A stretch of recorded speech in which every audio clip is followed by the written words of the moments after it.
Oops, still not it. Wow, why do they have an entire room just for shoes? That's mental. I muttered to myself as I closed the door. I swear, that was like the 20th door I'd opened. This place was insane. I had no idea which door would lead to my bedroom. To be honest, I've never been anywhere this lavish before in my entire life. Okay, it's now down to this door or that one over there. Wish me luck. But as I reached for the doorknob, I heard a voice. Hey, what prank you trying to pull on me again? I caught you red-handed this time, Gabby. Startled, I turned around, and oh wow, there was this super cute guy standing there, looking so smug with himself. So this must be Jaden, the annoying big brother that Gabby had told me about. Only he didn't seem annoying to me. But right, I needed to stay in character, so I replied, yeah, guess I was just too busy thinking about stuff that I didn't watch where I was going. Take it easy, bro. Then I immediately fled to the other room while Jaden watched me in confusion. Phew! That was a close one. And wow, was Gabby a princess or something? She lived in a literal palace. Look at her room. Oh, you must be wondering. Yes, I'm not Gabby. I'm Nancy. So how come Jaden didn't realize that I was not his sister? Now, let me tell you, that's one wild story. I was just a normal teenager, living my peaceful life in the Missouri countryside. My family doesn't have a lot of money, so I worked part-time in a nearby diner so I could save up for college. Yeah, it wasn't perfect, but I knew I was lucky to have my loving family. They're my everything. So, anyway, it wasn't uncommon for schools from St. Louis to arrange trips out here to show the kids what country life was like. And on days like those, the diner could get pretty hectic, and today was no exception. By the time my shift finished, I was a tired, sweaty mess, so I took the scenic route home to unwind. That's when I heard this girl screaming for help. She must have slipped and fell into this ditch. I quickly found a big branch to help pull her out of there. Then she brushed the dirt off her as she said, "Thanks."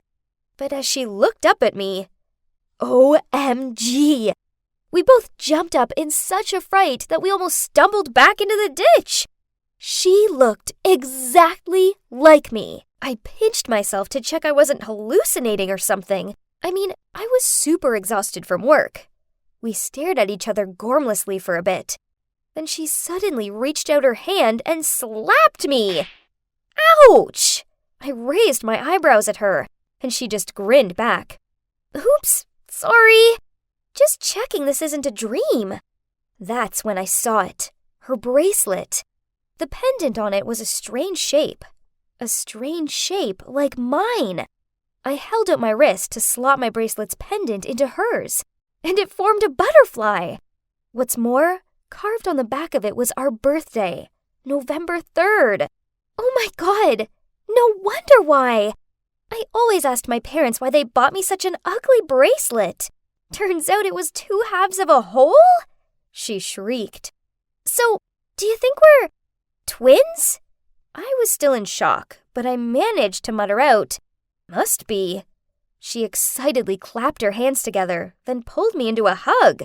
She said her name was Gabby, and her field trip was so dull that she wandered off, then ended up lost and stuck. Then I told her about my loving family, and she told me about her city life. I thought her life sounded awesome, but she didn't think so. Nah, it's seriously so boring over there. I just want a happy, drama-free life like yours. It makes sense now. I see why my parents love my brother more than me. I'm obviously adopted. But hey, at least you have your friends and get to go to a good school. School? That's the worst part. I hate it. Then she paused and turned to me. Nancy, I have an amazing idea. How about we switch places? This was crazy. An hour ago, I thought I was an only child, and now I was staring at my twin. Gabby seemed adamant switching places was the best idea ever, as I'd get a taste of the city life while also helping her ace her upcoming exams. This did sound tempting, I mean, it wasn't every day your long-lost twin appeared and offered you the adventure of a lifetime, right? We didn't have much time to discuss it anymore, so we quickly switched clothes, phones, and further instructions about anything else would be discussed later over the phone. Then I showed her the way to my house, and I headed toward the crowd of noisy students lining up for the bus back to the city. Suddenly, a girl tapped me on the shoulder and in an annoyed tone said, where have you been? Blonde hair, a pink hairband, and wearing a choker with a heart pendant on it. Yep, this must be Katie, Gabby's best friend. I followed her onto the bus, then yawned and told her I was exhausted. I feigned sleeping for the duration of the journey back so she wouldn't start any more convos with me. So after that, things went by smoothly, until I got home and didn't know where I normally sleep at. But it's okay now, as I'm safe in Gabby's bedroom. The butler did knock on the door to ask me to come down for dinner. I know, the fact they have a butler is crazy. But I just lied that I'd eaten loads on the field trip. There was no time for food now. I needed to learn as much as I could about these people. I searched her room and looked through her yearbooks, family photos, anything. I thought I was ready to go to school as Gabby tomorrow. But, well, as if it was that simple. The next morning, I nervously came downstairs to go to school. And of course, I had to face the entire family now. Upon seeing me, the small talks all came flying at me. How was yesterday's trip, dear? I managed to mumble out, it was all right. Then suddenly, a hand rubbed my hair. Hey, I'm taking your PB&J, okay? You won't eat it anyway. I turned to look and saw him grinning at me before he headed outside. Oh gosh, I thought I'd melted into a puddle. He's so cute. I just wanted to follow him. But then Dad cleared his throat. Gabriella, can we please make it a day free of complaints from your teachers? Oh God, Gabby, what had you possibly done? I gulped back, nodded in response, then hurried out of there. I awkwardly lingered in front of the mansion. This was the spot where the bus dropped me off yesterday, so hope this was how it worked. Then suddenly, a scary-looking guy pulled up on the other side of the street and yelled at me. Babe, what are you doing? Get in! Me? I was his babe? Oh, so he was Dylan, my sister's boyfriend. I walked over and reluctantly climbed on the back seat. Hey, what's wrong? Are you still mad at me for letting you go on the field trip alone? Come on, you said it was okay. I didn't know what to say to him, so I stayed quiet and stared out the window. Come on, babe. I mean, this is dumb. We both know how sitting in the back always gives you travel sickness. Gosh, I really needed to say something to shut this guy up, huh? No, it's totally fine between us. It's just that I feel a bit under the weather. I need a little rest, that's all.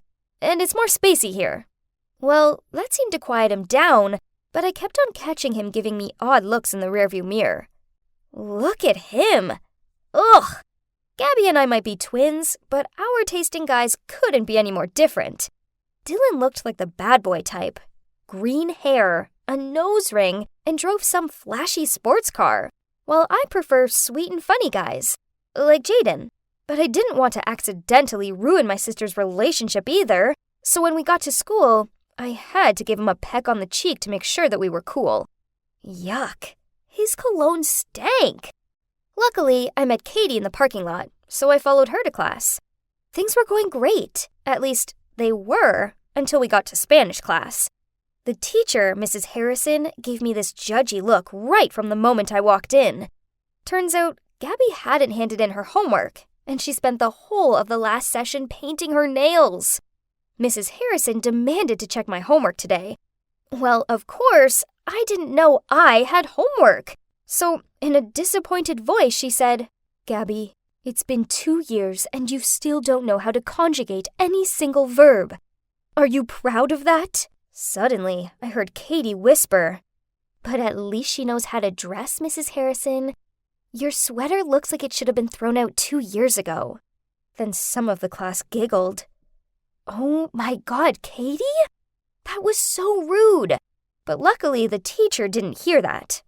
I quickly apologized to Mrs. Harrison and told her to just give me a pop quiz to make up for my missing homework. She did, And to her, and the whole class's total surprise, I slayed all the questions. After class, I told Katie that her comment about Mrs. Harrison wasn't cool. Laughing, she replied, "Geez, why are you so uptight today?"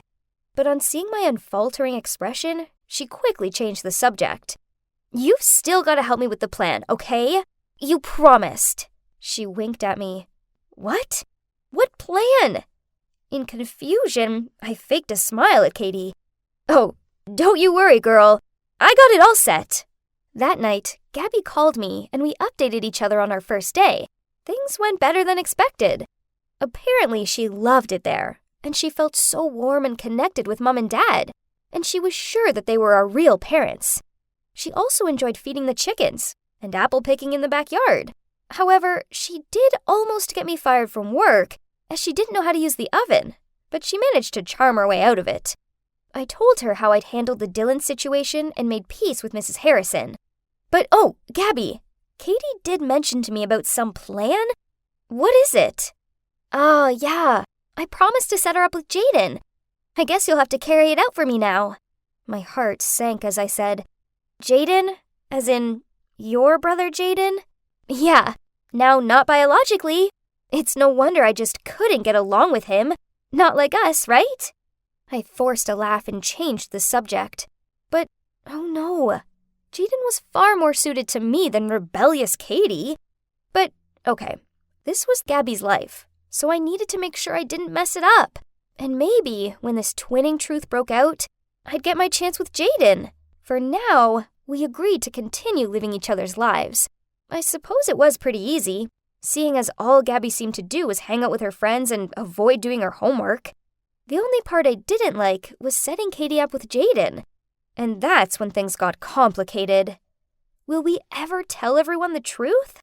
Or this life swap is too much fun to stop? Stay tuned for part 2 to find out. Katie insisted that I convince Jaden to tutor her on Saturday, the excuse being she had some super important physics exam. So, with my most enthusiastic voice, I went to ask him to help her. And surprisingly, Jaden found it a great idea. "You should sit in too. Dad will be so stoked if you manage to get something above an F next time." Oh wow, Jaden is just the sweetest. I don't get why Gabby complains about him. So, as planned, at 3 p.m. sharp, Katie appears at our door, wearing this flashy, off-the-shoulder dress that would have best suited a nightclub or something. Upon seeing her, Jaden chuckled and said, "Oh, what's the occasion?" Katie blushed and smiled back, but before she could speak up, I chimed in. Katie's afraid your physics class would be too boring, so she wanted to add some colors. Jaden laughed and told us to follow him upstairs to study. Katie obviously wasn't happy with my ad-lib. She frowned at me and mouthed, "What the heck was that?" And I just gave her 2 big thumbs up and acted as if I was being an amazing wing girl. We sat around a desk and Jaden started to explain physics stuff. This was so easy, but Katie kept leaning in closer to him and asked him some dumb questions while playing with her hair. I swear, the hair twirling was an act, but her not understanding any of these symbols was real. I soon got tired of playing dumb, so I jumped in and explained it instead, and Jaden looked impressed. Okay, this was fun. Katie shot me a dirty look. "Gabby, don't you have a manicure at 5? Then she kicked my leg under the desk. "Stay. You're acing it." Jaden grinned at me. "Those nails can wait. You're only 1 F away from Dad's tantrum, and I don't want to witness that." Then he turned to Katie. "You should encourage each other to do better." Then we went back to the lesson. I could tell how furious Katie was, as she was crumpling up the edges of a page on her notepad. I was secretly celebrating my little win. Then my phone rang. It was Dylan, and he sounded kinda mad. Oh my god. I'd totally forgotten that Gabby had told me about today's big date at a fancy restaurant for their 6th-month anniversary. Oops. I didn't want to go on a date with Dylan and leave Jaden here with Katie. Ugh! But I couldn't let Gabby down, so I quickly changed outfits, grabbed the gift she'd bought for him, then left. I arrived at the restaurant to see him lingering about outside, looking sulky. So I had to make up some excuse. "Sorry, honey. I just wanted to look good for you." then gave him a kiss on the cheek. Yuck! He was wearing even more cologne this time. Inside, I feigned interest in the menu so I wouldn't have to talk to him. I didn't want to mess my sister's relationship up, but I had nothing in common with this guy. Suddenly, his phone rang out. Hang on, was that a Youngblood song? Sorry, babe. I forgot to put it back on silent. I love Youngblood. His new song is so catchy. We should make a TikTok to it. He gave me an odd look. But you always hate this kind of music. Thinking quick, I replied, I guess your music tastes must be rubbing off on me. He looked extra happy, then took my hand, which startled me a little, but that was a good icebreaker. I felt much more comfortable talking to him after that. Okay, so regardless of his clothes and hair, he was actually a pretty sweet guy, and it was obvious that he really cares for Gabby. We had a lot of fun, and then he dropped me off at home. And obviously, like any couple that had been dating for months, he went in for a kiss. And I started to panic again. For your information, I haven't had my first kiss yet. And I didn't want it to be with my sister's boyfriend. I gave him a kiss on the cheek again, then fake coughing. I told him the cold the other day hadn't worn off yet, and I didn't want to pass it to him. Phew. Luckily, he bought it. Then he just gave me a kiss on the forehead and wished me goodnight. Whew! It was such a day. I threw myself onto the bed and was about to call Gabby for an update when Katie called. She moaned at me for being unhelpful on her date. Then she demanded I rearrange another one to make it up to her. So, another tutor session with math? I suggested, with zero effort whatsoever. No thanks, I'm tired of it. Gabby, you literally did no help today. This is the chance to redeem yourself. I trust you. Then she hung up, leaving me at a dead end. So I phoned Gabby for advice, and she told me to book them at a date at Jaden's favorite restaurant or something. Then, Gabby must have noticed how unenthusiastic I sounded. She added, Oh, and Nancy, I know Katie loves to do the whole mean girl act, but underneath it all, she's actually pretty sensitive and has always been a good friend to me. So please make this work for her. Okay. So I needed to be less Nancy and more Gabby, as Katie deserved to have a loyal, caring best friend.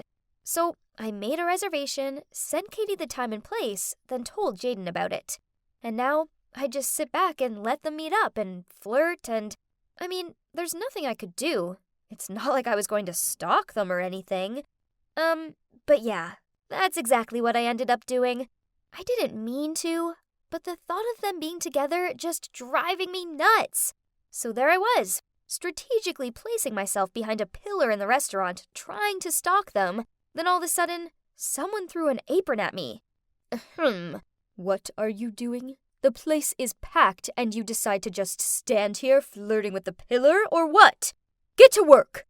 I turned to see the waiter who had just talked to me rush off to take another order. Wait a minute. Did he just think I was a waitress because my shirt looked similar to their uniform? If so, then let the fun begin.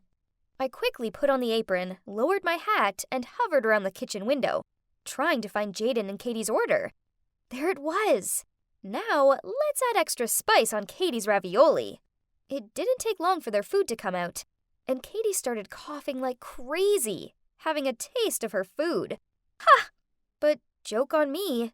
That only gave her a platform to act up and make Jaden take better care of her.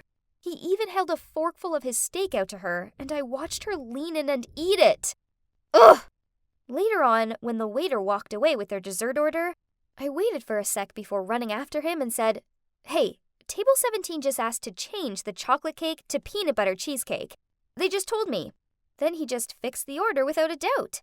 Katie seemed to hate peanut butter so much. She made sure to let everybody know that every time we went to eat something. Well, Jaden loved PB&J, so by this way, he would see what an annoying, picky eater she was.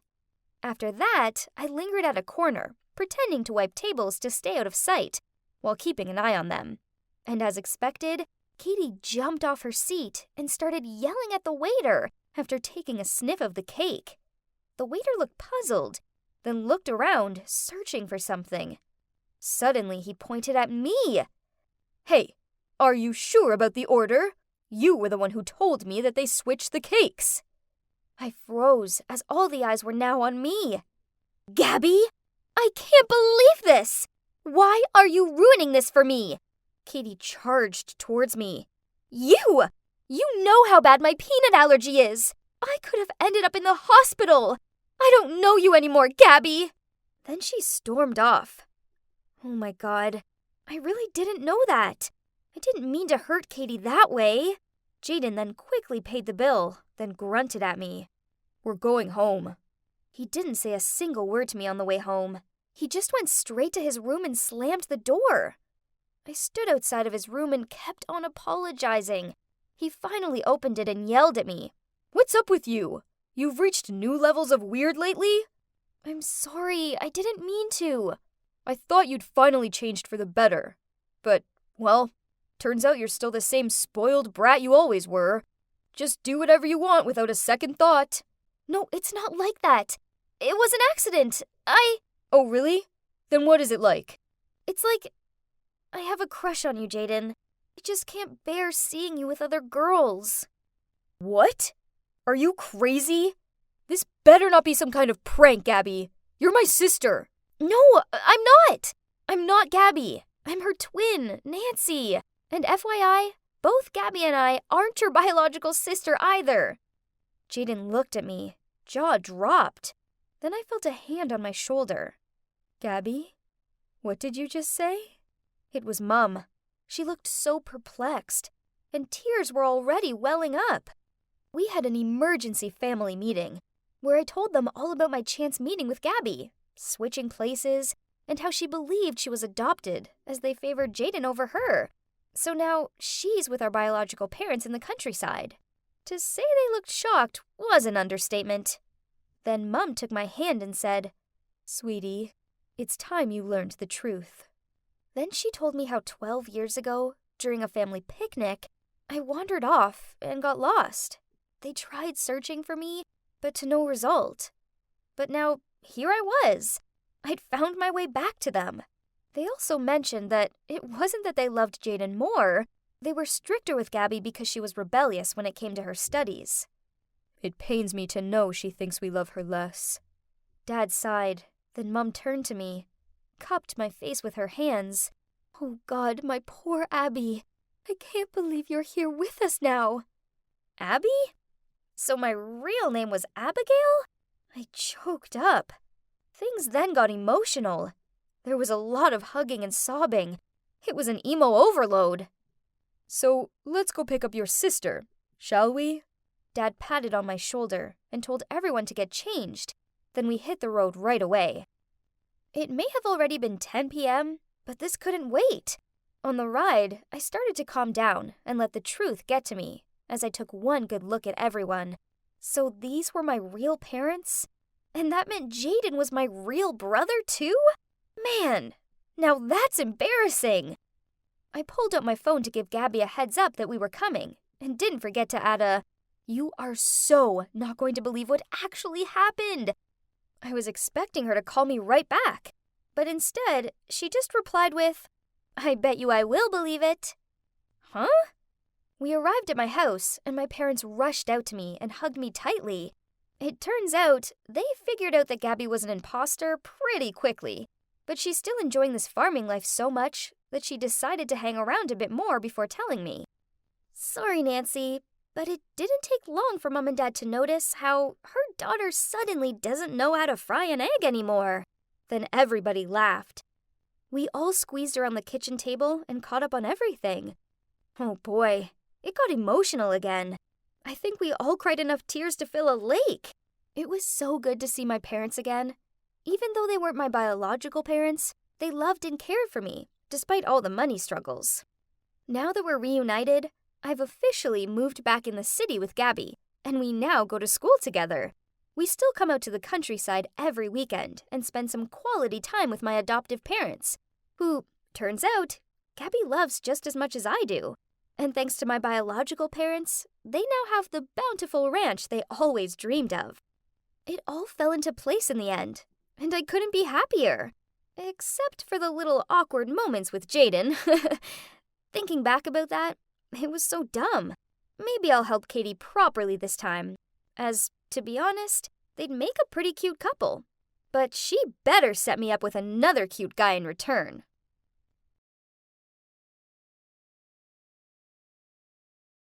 Hey, I'm Hanny, and this isn't just any story. It's the kind that turns everything you think you know upside down. See that girl over there? Not me. That's my twin, Danny. We may look exactly the same, but trust me, that's where the similarities end. She's perfect. I'm not. And it's been like that since we were kids. When we were little, Dad used to take us to the beach. And there was one game I loved more than anything. Daddy, look at my sandcastle. Aw, honey, that is so cute. Daddy, look at mine.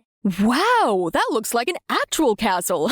I can even walk inside it. Yep, I used engineering principles to build. Come on, I'll show you around. Then Dad started praising Danny's giant sandcastle, completely forgetting I was standing right there. Maybe that's when the seed of rivalry between my sister and me first took root. Everything I could do, Danny could do better, sometimes without even trying. We had this science assignment at school called the Egg Drop Challenge. You know, where you have to build something that keeps a raw egg from cracking when you drop it from, like, a building. Sounds silly, right? But I took it very seriously. Great news! I have finally figured out the egg drop. It was 2 weeks of hard work, but I think mine is going to kill it. Wonderful. Danny, I didn't see you working on yours. Oh, I already figured it out 2 weeks ago. 2 weeks ago?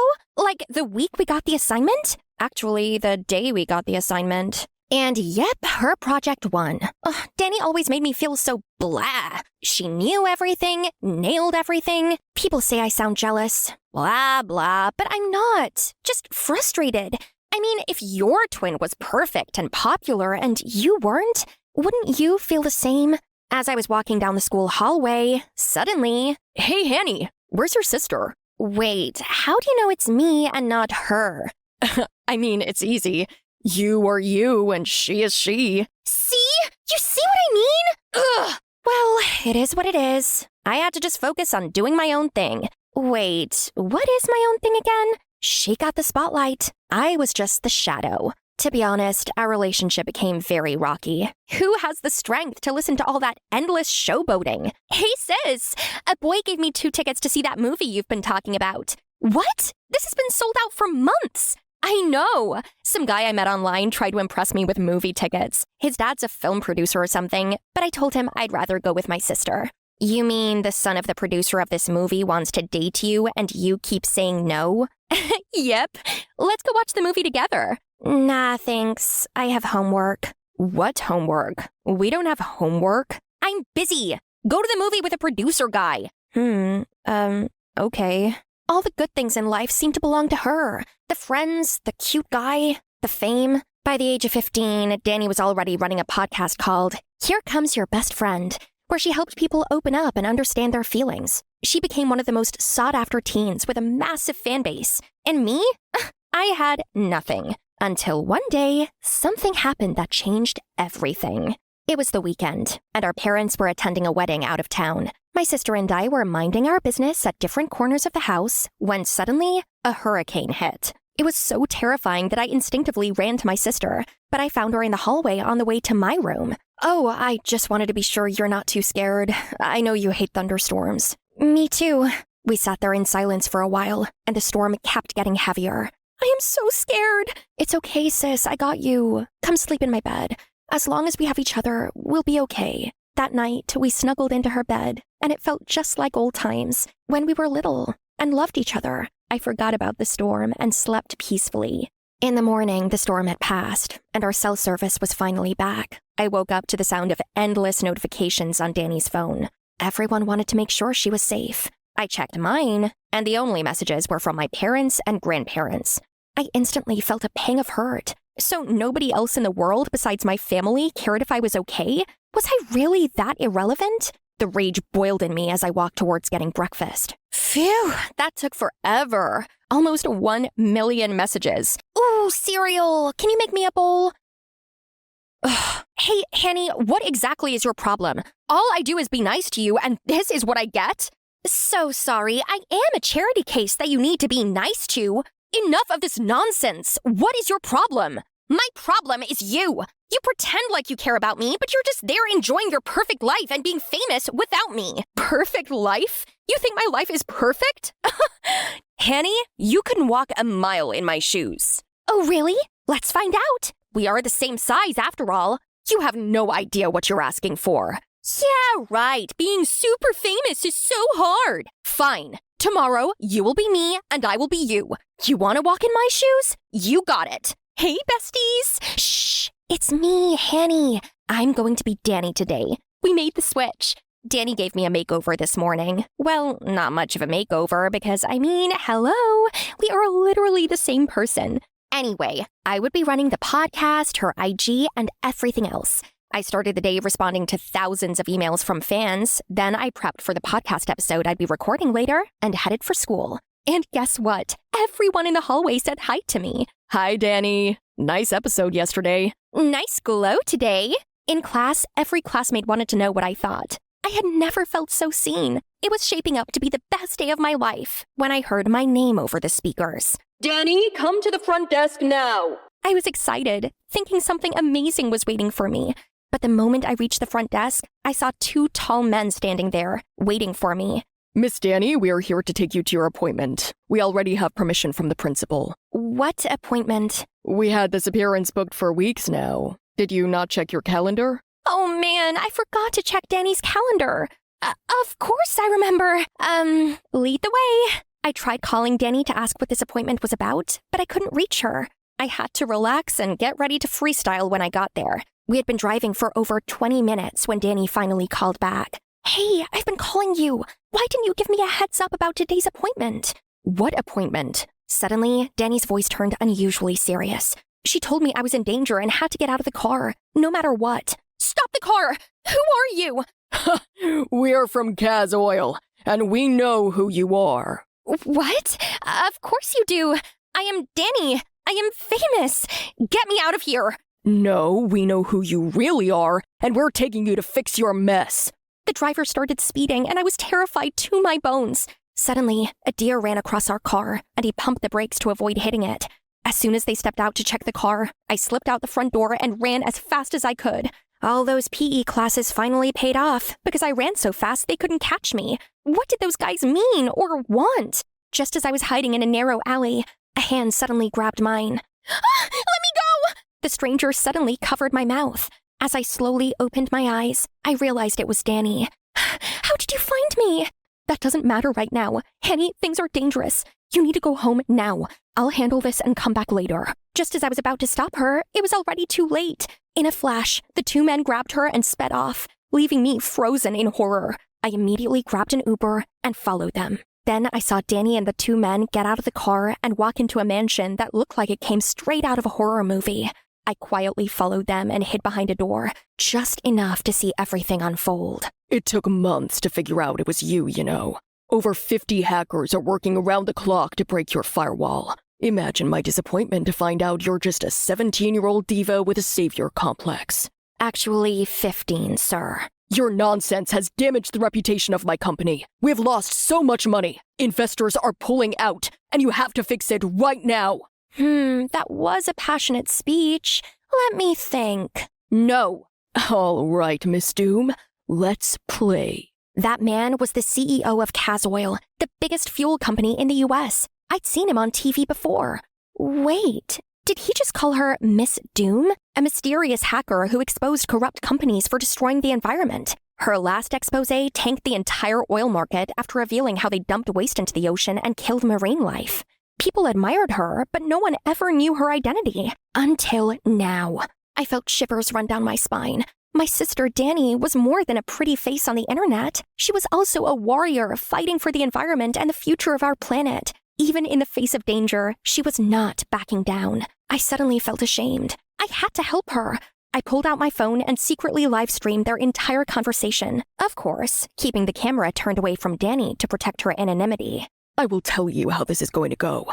You're going to log into that thing you call a website and retract everything you said about us before things get ugly. Just to be clear, am I retracting because I lied or because you were threatening me? Listen, brat, I don't care. All I know is my boys will keep you here until every trace of Casoil's dirt is wiped from your sight. If not, it won't just be you. Your whole family will be in danger. This is kidnapping and intimidation. Then I would like to see you call the police. It's time for me to reveal myself. No need. I already did. Who? What? Henny, why are you... Oh, you didn't know there are two of us? Boy, your hackers did a lousy job. Now, let me tell you how this is going to go down. I live-streamed your whole threat to a 15-year-old for the world to see. The police are on their way, so no need to run. Just sit pretty and wait. And then the police siren started screaming. How the hell did you not know she's a twin? You idiots! Now we're all going to jail! As soon as the police stormed in and took down the criminals, I ran to Danny and threw my arms around her. Thank you so much! How did you know to come save me? I followed you all the way here. Why did you have to be so reckless? There were other ways. They threatened our family. I thought I had to handle it alone. It was risky, but I've never been prouder of you. You have been carrying the burden of being Miss Doom and fighting for our environment. And I realized I should have done more to include you in my life. I never noticed how lonely your world must feel. I was nearly invisible today. I'm so sorry. To be fair, you actually tried to include me, but I was just too jealous. Well, this time I won't let you say no. Would you like to co-anchor my podcast? Please? I would love to. We hugged, and the warmth of it brought both of us to tears. Let's go home, sis. After that day, the Casoil scandal was all over the news. Danny and I weren't just praised as brave whistleblowers, we also became co-hosts of the podcast, Here Comes Your Best Friend. Going to school, hanging out, and doing everything together, it made life feel more alive and colorful than ever. Hello, everyone. I'm Danny. And I'm Hanny. Welcome to another episode of Here Comes Your Best Friends. Hi, I'm Kate, and I'm doing something totally thrilling. I'm running away. Just picturing my parents' worried faces makes me smile. Why, you ask? They deserve it for trying to send me, their beloved only daughter, to some disgusting girls' boarding school. Yuck! No parties, the grossest uniform, bossy supervisors, and no hot-muscled guys. Ugh! That place is for nerds, not me. An it girl and the founder of Clique Chic, our school's exclusive group for the hottest, most sought-after girls. To be a part of the club, you must be really fashionable, you know? I'm talking about a wardrobe full of the latest designer must-haves, manicured nails, and the glossiest hair. Only girls as dazzling as us can make the school hallway our catwalk stage. As one of us, your life will be filled with endless parties and super cute jocks fighting for your attention. Studying and homework? That's not our thing. Those loser nerds who are chasing after us will take care of it. Hey, do you know those people? I looked outside and saw a group of bodyguards who were yelling and trying to force my cab to stop.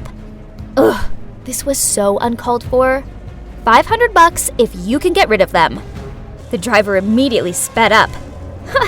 Ordinary people will do anything for a little bit of money. He dropped me off at a service station, and I quickly snuck inside and hid in the restrooms. Ew, this place was gross. Gosh, those bodyguards were loitering about outside so no one could leave or enter without them seeing. How tragic. This was so stupid. All my parents needed to do was let me stay at home for the summer. But no, they sent those bodyguards after me to ruin my life. Suddenly, a cubicle door flung open and knocked into me. Ouch! Are you blind? What are those glasses even for? I'm sorry. The girl quickly apologized, then she bent down to pick her fallen stuff up. But when she looked up, I gasped in shock. Holy guacamole! What in the world?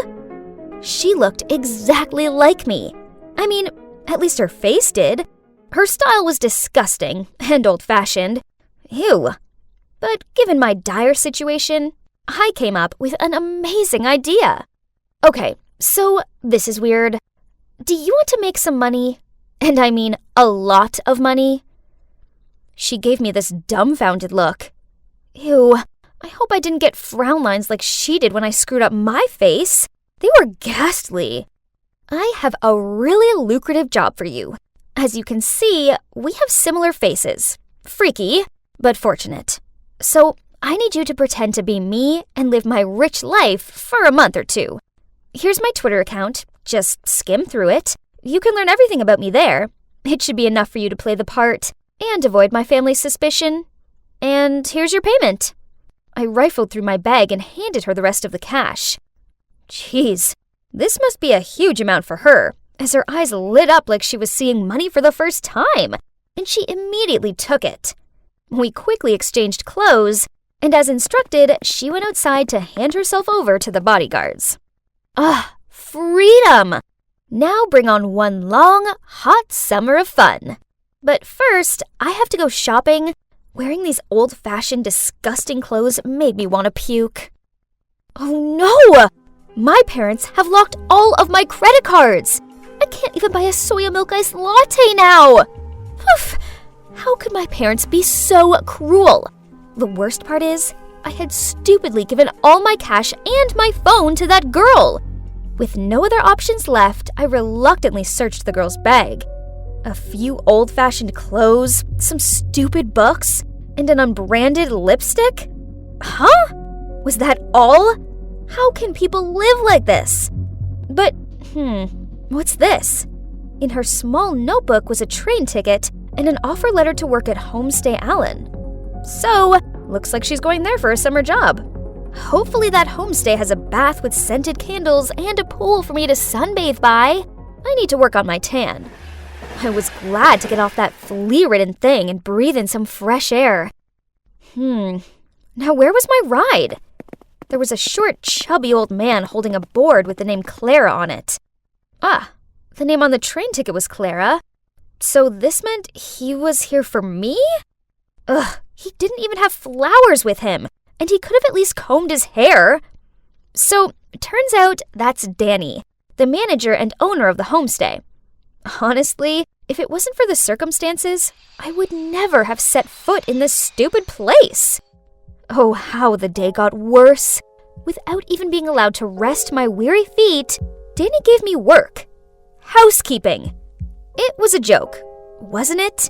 My nails were not made for menial jobs. Life here was horrible. I had to get up so stupidly early that it was still dark out, then clean a dozen dusty old bedrooms. After that, I would do the laundry, dry the towels and bedding, fold them, and arrange them neatly into each room. At noon, I also had to help the chef here, Anna, prepare lunch, and I was also forced to wash a mountain of gross dishes. I had never done such silly chores like this at home. Instead, they were always done for me. Didn't expect them to be this exhausting. You should put them in order, so they won't break.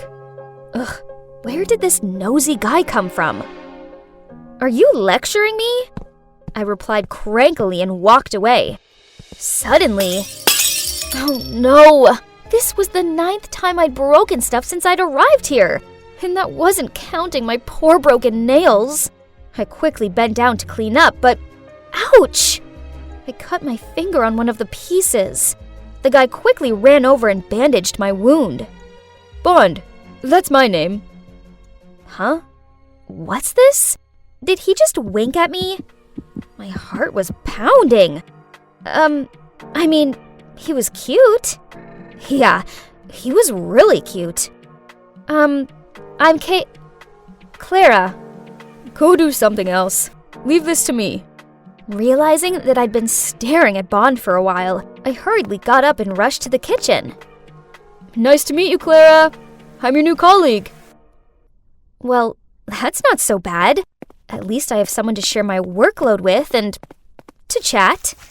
The next morning, I was cleaning the floor, half asleep, when Bond came over, put an AirPod in my ear, and winked at me. Imagine you're dancing. Then you won't feel so tired anymore. Okay, this sounded kinda lame, but at least no one else was around to see me, so I decided to just go with it. So I gave it a try, with Bond, and I relaxed a little. Well, I didn't expect it to be so much fun. That night, as I was about to turn off the light, I heard a knock at the door. It was Bond. He wanted to show me a secret, So he took my hand and led me to the beach. Yes, we were holding hands, and his hand was really warm. He took me to a sandy beach and shone his flashlight at his feet. Something was moving under the fine white sand. Ew! What was that? I clung to his arm in fear. Aw, little turtles, I exclaimed as they slowly emerged from under the sand. Yes, they're cute, aren't they? Let's give them a hand. They have to get to the sea before dawn. I hesitated because I thought this was so stupid. When the sun rises, they'll be easily spotted and eaten by predators. Fine. Since Bond pleaded, I had no choice but to sacrifice my sleep to escort the baby turtles to the sea. Why would their mom just abandon her babies like that? Their mom protected them when they were eggs, and now it's time for them to start fending for themselves. I bet they don't mind. You see, they're all trying their best to crawl towards the sea. But it was us who helped them. Then they'll be very grateful to you. And so am I. Whoa, I'd never felt like this before. It felt like my heart was aching, but in a good way?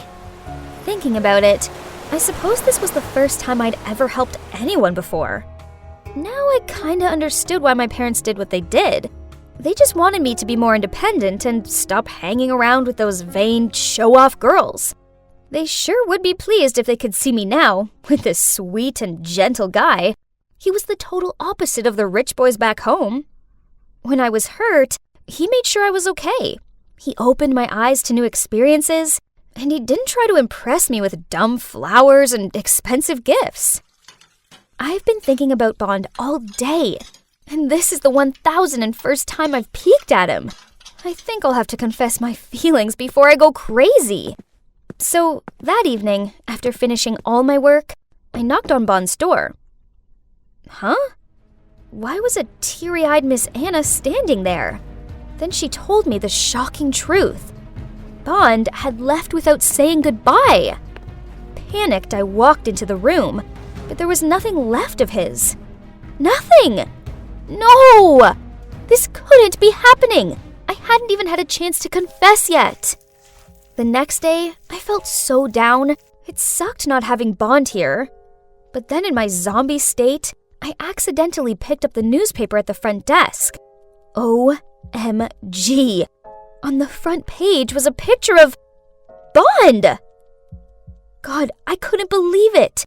He was the son of a famous billionaire, and they were looking for him. Turns out, I wasn't the only one who'd run away from home. But why did he leave so suddenly? He could have told me the truth. He could have said bye. Ugh! My untold feelings for him felt like an unreachable splinter in my side. I couldn't carry on like this. I needed to find Bond. With my meager salary, I got on the train back to the city, imagining seeing Bond again. This is without a doubt the most nervous I'd ever been in my entire life. It didn't matter how much I pleaded my case and explained that I was Bond's friend. The security guards refused to let me in. I was about to leave when suddenly I saw Bond from afar. He was with a girl. What in the world is this? I tried to strain my eyes to see. My God, isn't that me? No, it's the girl I hired to pretend to be me. What was she doing with Bond? And why did they look so close? Could it be? Yes, it's me, Kate, here again. When I traded places with my doppelganger to avoid being stuck in some ghastly summer school, I didn't expect to end up penniless and having to work in some dusty old homestay. But I suppose it wasn't all bad, as I got to meet Bond. So, imagine my surprise when I discovered that not only was he a runaway rich kid like me, but I also caught him hanging out with moi. Well, the other me. Ugh! I hired her to pretend to be me, not to be with my man. Looks like it was time to return to my normal life. Miss, without a letter of invitation, I can't let you in. Are you kidding me? Why do I need an invitation to enter my own home? How could they not recognize me? Right at that moment, Clara gracefully got out of a luxury car and entered my house. I shouted over to her, but on seeing me, she gave me a confused look. Then she whispered something to the security guard and went straight inside. Sorry, Miss Kate doesn't know you. Please leave. Huh? How dare she? She wasn't Miss Kate. I was. Did she really think she could treat me like this? Ugh! I'd show her who the real rich girl was. But as I was leaving, I caught a glimpse of myself in a car window. Oh my gosh, I looked horrendous. My once bouncy curls, perfectly made up face, and glamorous clothing were no more. Instead, I had a greasy ponytail, my skin was completely bare, and I was in worn old clothes. No wonder the security guards didn't recognize me. I barely recognized my own self. Well, well, well. How comfortable it is to be back in my room, doll up again, and just take back what's mine. How did you get in here? This is my room, remember? I can run away by myself, so you bet I can sneak back into my own room. Listen here, fake me. Mission's over. It's time you left. What mission? Are you crazy? Get your filthy hands off my stuff! Wow, immerse yourself in the role much, huh? Enough. Now give me my life back. What if I don't? Don't you dare! You think my parents won't recognize me? Seeing as I've been impersonating you for an entire month without question, I doubt it. Besides, they're on a month-long business trip in Dubai. So, who will help you now, huh? OMG, she was so arrogant, unruly, and obnoxious. Worst of all, she reminded me of someone. Me! Well, the old me. Why didn't I realize before how awful I actually was? Ignoring Clara's defiant face, I took out my phone and made a FaceTime call to my parents. They had to spot it was me straight away, right? Wrong. They gave us both looks of shocked confusion, and they couldn't seem to tell us apart. So they told the two of us to stay at home for the time being while they made arrangements to come back. Huh, is it that hard to distinguish your own daughter from a hick? But anyway, she'll be out of here soon enough. The next morning, we went back to school. Claire looked so trashy in her tiny miniskirt. Jeez, this wasn't a nightclub. Oh, Kate, you look outstanding. Where did you buy it from? That's it. My friends will always be able to tell me apart from a fraud. But hang on. No! They were moving toward Clara. Huh? Are they actually praising her? Wow, there's another Kate here? But it's a faulty version. A lame one. My panicked feeling increased as all my friends and Clara burst out laughing. You guys don't recognize me? I'm the real Kate, the one you all idolize, the trendsetter around here. Everyone looked at me in bewilderment, and then back to Clara. Look at her pathetic appearance. She's just trying to be a copy of me. After that, Clara and her friends left. Jeez, all it took was one summer away for Clara to turn into me. Ugh, why doesn't anyone recognize me? Seeing Clara living my life with my friends was driving me crazy. I was now seen as the copycat version of my own self. Ugh, no way was I losing to this crafty charlatan. So the next day, I decided to show everyone how charismatic I was. After all, form is temporary, but class is permanent. And soon, everyone would realize who the real Kate was, right? I waited until Clara was out of the way, then I went over to my group and started recalling some of our old stories that only the real me could possibly know. When Clara returned, oh my, she looked furious. Ha! One day, when I just entered the cafeteria, I saw my group making a nerdy girl run errands for them. Poof, your mother is the school's measly janitor, so you too are just our dog's body. Now hurry up and go get us some ketchup. When the girl was bringing it to them, one of them tripped her foot and made her face fall down on the plate of sauce. The whole group burst into laughter.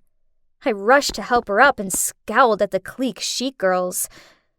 They may have looked stylish, but beneath it all, they were monsters. But worst of all, it was my fault, as it was my group. I basically created them. What's wrong with her mom being a janitor? That doesn't mean she has to serve you guys. As I can see, all of your legs and arms are working fine. So go get stuff yourself. Wow, look who it is. Do you all believe she's just a lousy replica of mine now? The true clique chic Kate wouldn't blurt out such nonsense. Clique chic all looked me up and down, then gave me disgusted looks. Too much of a saint. What a hypocrite. Kate would never say that. Obviously, she's the fake one. Those whispers made me so angry that I turned as red as the ketchup. Fine, pretend to be me all you want, but you and I both know I'm the real me, and I'm better than ever. You won't be able to keep up that act for much longer. And then to the surprise of the others, I stormed off. That night, social media was awash with my news. Can you believe I was actually being mocked for being the copycat while Clara was being praised? Talk about ridiculous. I scrolled through my old photos and scanned over some of the thousands of likes and compliments. I'd lived in the admiration of everyone. Ugh. Maybe I needed to go back to being the arrogant and snobby old Kate, and then everything would be over, right? Only I couldn't do it. I couldn't be that heartless and selfish version of myself anymore. So how could I end this whole mess of my own making? There was another way. If there's only one Kate who showed up, there wouldn't be any more fakers. Oh, seems like it's going to be a really good day at school today. But such a shame that our sweet Clara might not be able to join us. Everyone greeted me warmly as they thought that the imposter who was smeared on social media yesterday had been too embarrassed to show her face. Even so, I didn't want to hang out with these stuck-up mean girls anymore. The clique chic group should be disbanded. As I was deep in thoughts, out of nowhere, a nerd blocked my way with a bouquet of flowers. He timidly held them out to me, and people began buzzing and pointing. The girls in the group took pictures of him and urged me forward. That's our Kate with her irresistible charms. Someone's essay's ready for next week. I hesitated, not knowing what to say. I didn't want to accept love from someone I didn't like. People started to frown at my silence. Then a few voices of doubt arose. Why doesn't she accept the bouquet as usual? Perhaps she's not? I saw red. Suddenly, I found this whole pretending to flirt with someone just to have them do our homework absurd. And above all else, it wasn't fair to him. You don't have the guts to do it, do you? Because you're not Kate. Startled, I turned around to see Clara taking the bouquet of flowers from the nerd's hand. I snatched it back angrily. He likes me, not you. He likes Kate, and I'm Kate. That Clara was just so shameless to say that. Did she really think she could be me? Did she think being mean and snobby made her the it girl? How shallow of her. Yes, if it was Kate from the past, I would have received that bouquet and made him do my homework. But the present Kate won't do that. Do it yourself. Stop relying on others to do everything for you. As for you, Clara, let me tell you this. Despite your best efforts, you'll never be me. Once a liar, always a liar, you counterfeit. I was done here. I was the real me, and if they couldn't see that, then whatever. So I walked away. Suddenly, a hand pulled me back. It was the nerd. Sorry, but I really don't like you in that way. You really don't have feelings for me? Are you sure? Upon his words, he took off his wig, glasses, and the mole on his face. Bond? Is it really you? I was so shocked that I couldn't believe my eyes. Bond handed me the bouquet and said, You won't say no, will you? Of course. How could I say no? I led him to an empty classroom to talk. Why are you here? And what's with the disguise? After I left the homestay, I went back home. My parents did what they always do, and tried to make out like money could solve everything by throwing an extravagant party. I was lingering out of the way when, to my surprise, you walked in with your family. Huh? What party? Oh, he must mean Clara. He continued. I went over to talk to you, but you acted like you'd never met me before, so it didn't take me long to work out this girl wasn't you. I was worried, so I called the homestay and they said you'd left. Determined to solve this mystery, I went to your school and found everyone was in a frenzy, as out of nowhere 2 Kates had appeared. Both of them were it girls and nothing like the homestay Kate I knew. So, in order to suss out the real one, I disguised myself. And my plan worked. As here you are. You're such a trickster! But I still have one question. Why did you suddenly leave the homestay that day? So, turns out his passion for marine life led him to run away from his disapproving parents and go to a coastal homestay. Only, when he realized from the newspaper that his parents were looking for him, he didn't want to get the homestay into trouble, so he returned home. You should have at least said goodbye to me. I was so down when you left like that. Did you know that? Kate, I'm truly sorry. I never meant to upset you. Actually, I'm kinda crazy about you. After that, Bond drove me home. And guess what? Looks like my parents were back earlier than expected. As for the fake Clara, she'd already fled the scene with a load of my clothes and makeup. But, whatever. At least she'd finally gone. So, what now? Well, I'm dating Bond, and I'm so happy with him. At weekends, I go to the coast and help him with his marine animal research, which is actually a lot of fun. And I don't even mind having salty air lips. I never take my parents for granted anymore, and I never force other students to carry out dumb errands for me. And of course, clique chic was no longer a thing. Everyone at school had grown used to the new and improved version of me. Obviously, I'll always be the it girl who sets the trends, but only the decent ones. It's finally the first day at the aquarium. And to say I'm nervous is an understatement. Stay calm. You can do this. You're Ariel, not Naira. I'm headstrong, spirited, and... Okay, let's get into character. Bright smile? Check. Friendly manner? Check. Ariel's accent? Check. I was a dazzling mermaid and even let the little kids stick their stickers on my fishtail while I answered a bazillion questions about Atlantica and my Prince Eric. The last visitor was the sweetest little girl who handed me a collectible box of cutlery as a gift. Oh my, such a lovely comb, but it looks rare. Are you sure your guardians would agree to this? Of course. My brother always says yes to me. The little girl signaled someone in the crowd to come over, and it was Arson? As in the cutest boy from school? Naira? Oh my god. Your take on Ariel is spot on. I didn't know there was a side of you. What are you talking about? I know not of this, Naira. Feeling the panic rise in me, I lifted my fishtail costume and ran with my 2 feet as all the kids stared in shock. I'd never wanted to disappoint those kids, but I had the biggest crush on Arson, and no way had I expected him to be there and see me like this. At school, I was a loser, a nobody. Yet, when I was acting, I felt invincible. At least, I did until my timid, introverted side got in the way of my performing dreams. That day, our drama club mentor announced our school play this year would be Legally Blonde. I loved that movie so much, and I already knew all the lines. I couldn't let this opportunity pass me by, so when the mentor asked who wanted to audition as the lead, Elle Woods, I took all the courage and raised my hand. The whole room fell silent and suddenly burst into laughter.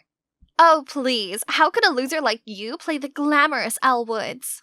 Worst of all, the mentor agreed with her and said that I might be better suited for the nail lady role. And then she said the lead should go to someone who's outgoing and influential, like Eliza. What? Eliza's got the emotional range of a teaspoon. I gotta get this role. So I waited until the end of the meeting and then spoke to the mentor in private. I'm sorry, but I can't cast an Elle Woods with stage fright. Naira, I'll consider giving you the role, but only if you can prove to me that you can do this without your fear getting the better of you. So, try practicing by going out in public and interacting with strangers. Get yourself comfortable in front of a crowd. Can you do that? Feeling determined, I went to look for some kind of social experiment right away. And that's why I applied for this job at the aquarium. But I never thought anyone from class would show up, least of all, Arson. He even caught up with me at school the next day, insisting he saw me at the aquarium. And typical me, being all fidgety and shy, I blurted out, maybe you mistook me for my twin sister, Cora. Oh, in that case then, can I get her number? Or can you, arrange for me to go on a date with her? The way she glowed with confidence was amazing. Wow, I didn't expect him to be that into my acting. How ironic. Wait, what if I continue to play Cora and go on a date with him? I could practice my acting as this unapologetically outgoing girl while spending time with him? Tempting, right? Okay, wait at the book cafe near school on Sunday, 3 p.m. I'll tell Cora about it. I'd been preparing for this date the whole week. After watching multiple tutorials on YouTube, I was finally able to put together this bold look. All that's left to do was to wear Cora's self-confidence to match it. So I did a Bella Hadid runway strut into the cafe, straight past the gawping onlookers and over to Arson's seat, and interrupted him from his reading. Hi, is that a Rick Riordan's book? Yeah, Heroes of Olympus. Are you a fan of Riordan too? Are you kidding me? I've read all of his works. Yes, Breaking the Ice, success. We connected over our shared love of fantasy novels and other nerdy things. I didn't want the date to ever end, so I invited him along to a secret place of mine.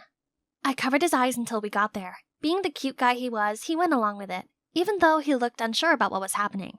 When I turned the lights on and the ice rink appeared, his face lit up. Then the snow began to fall. It felt like a scene out of Frozen. Then we went onto the ice and Arson fell straight onto his butt. Stop laughing. This is my first time, okay? Aw, embarrassed Arson was so cute.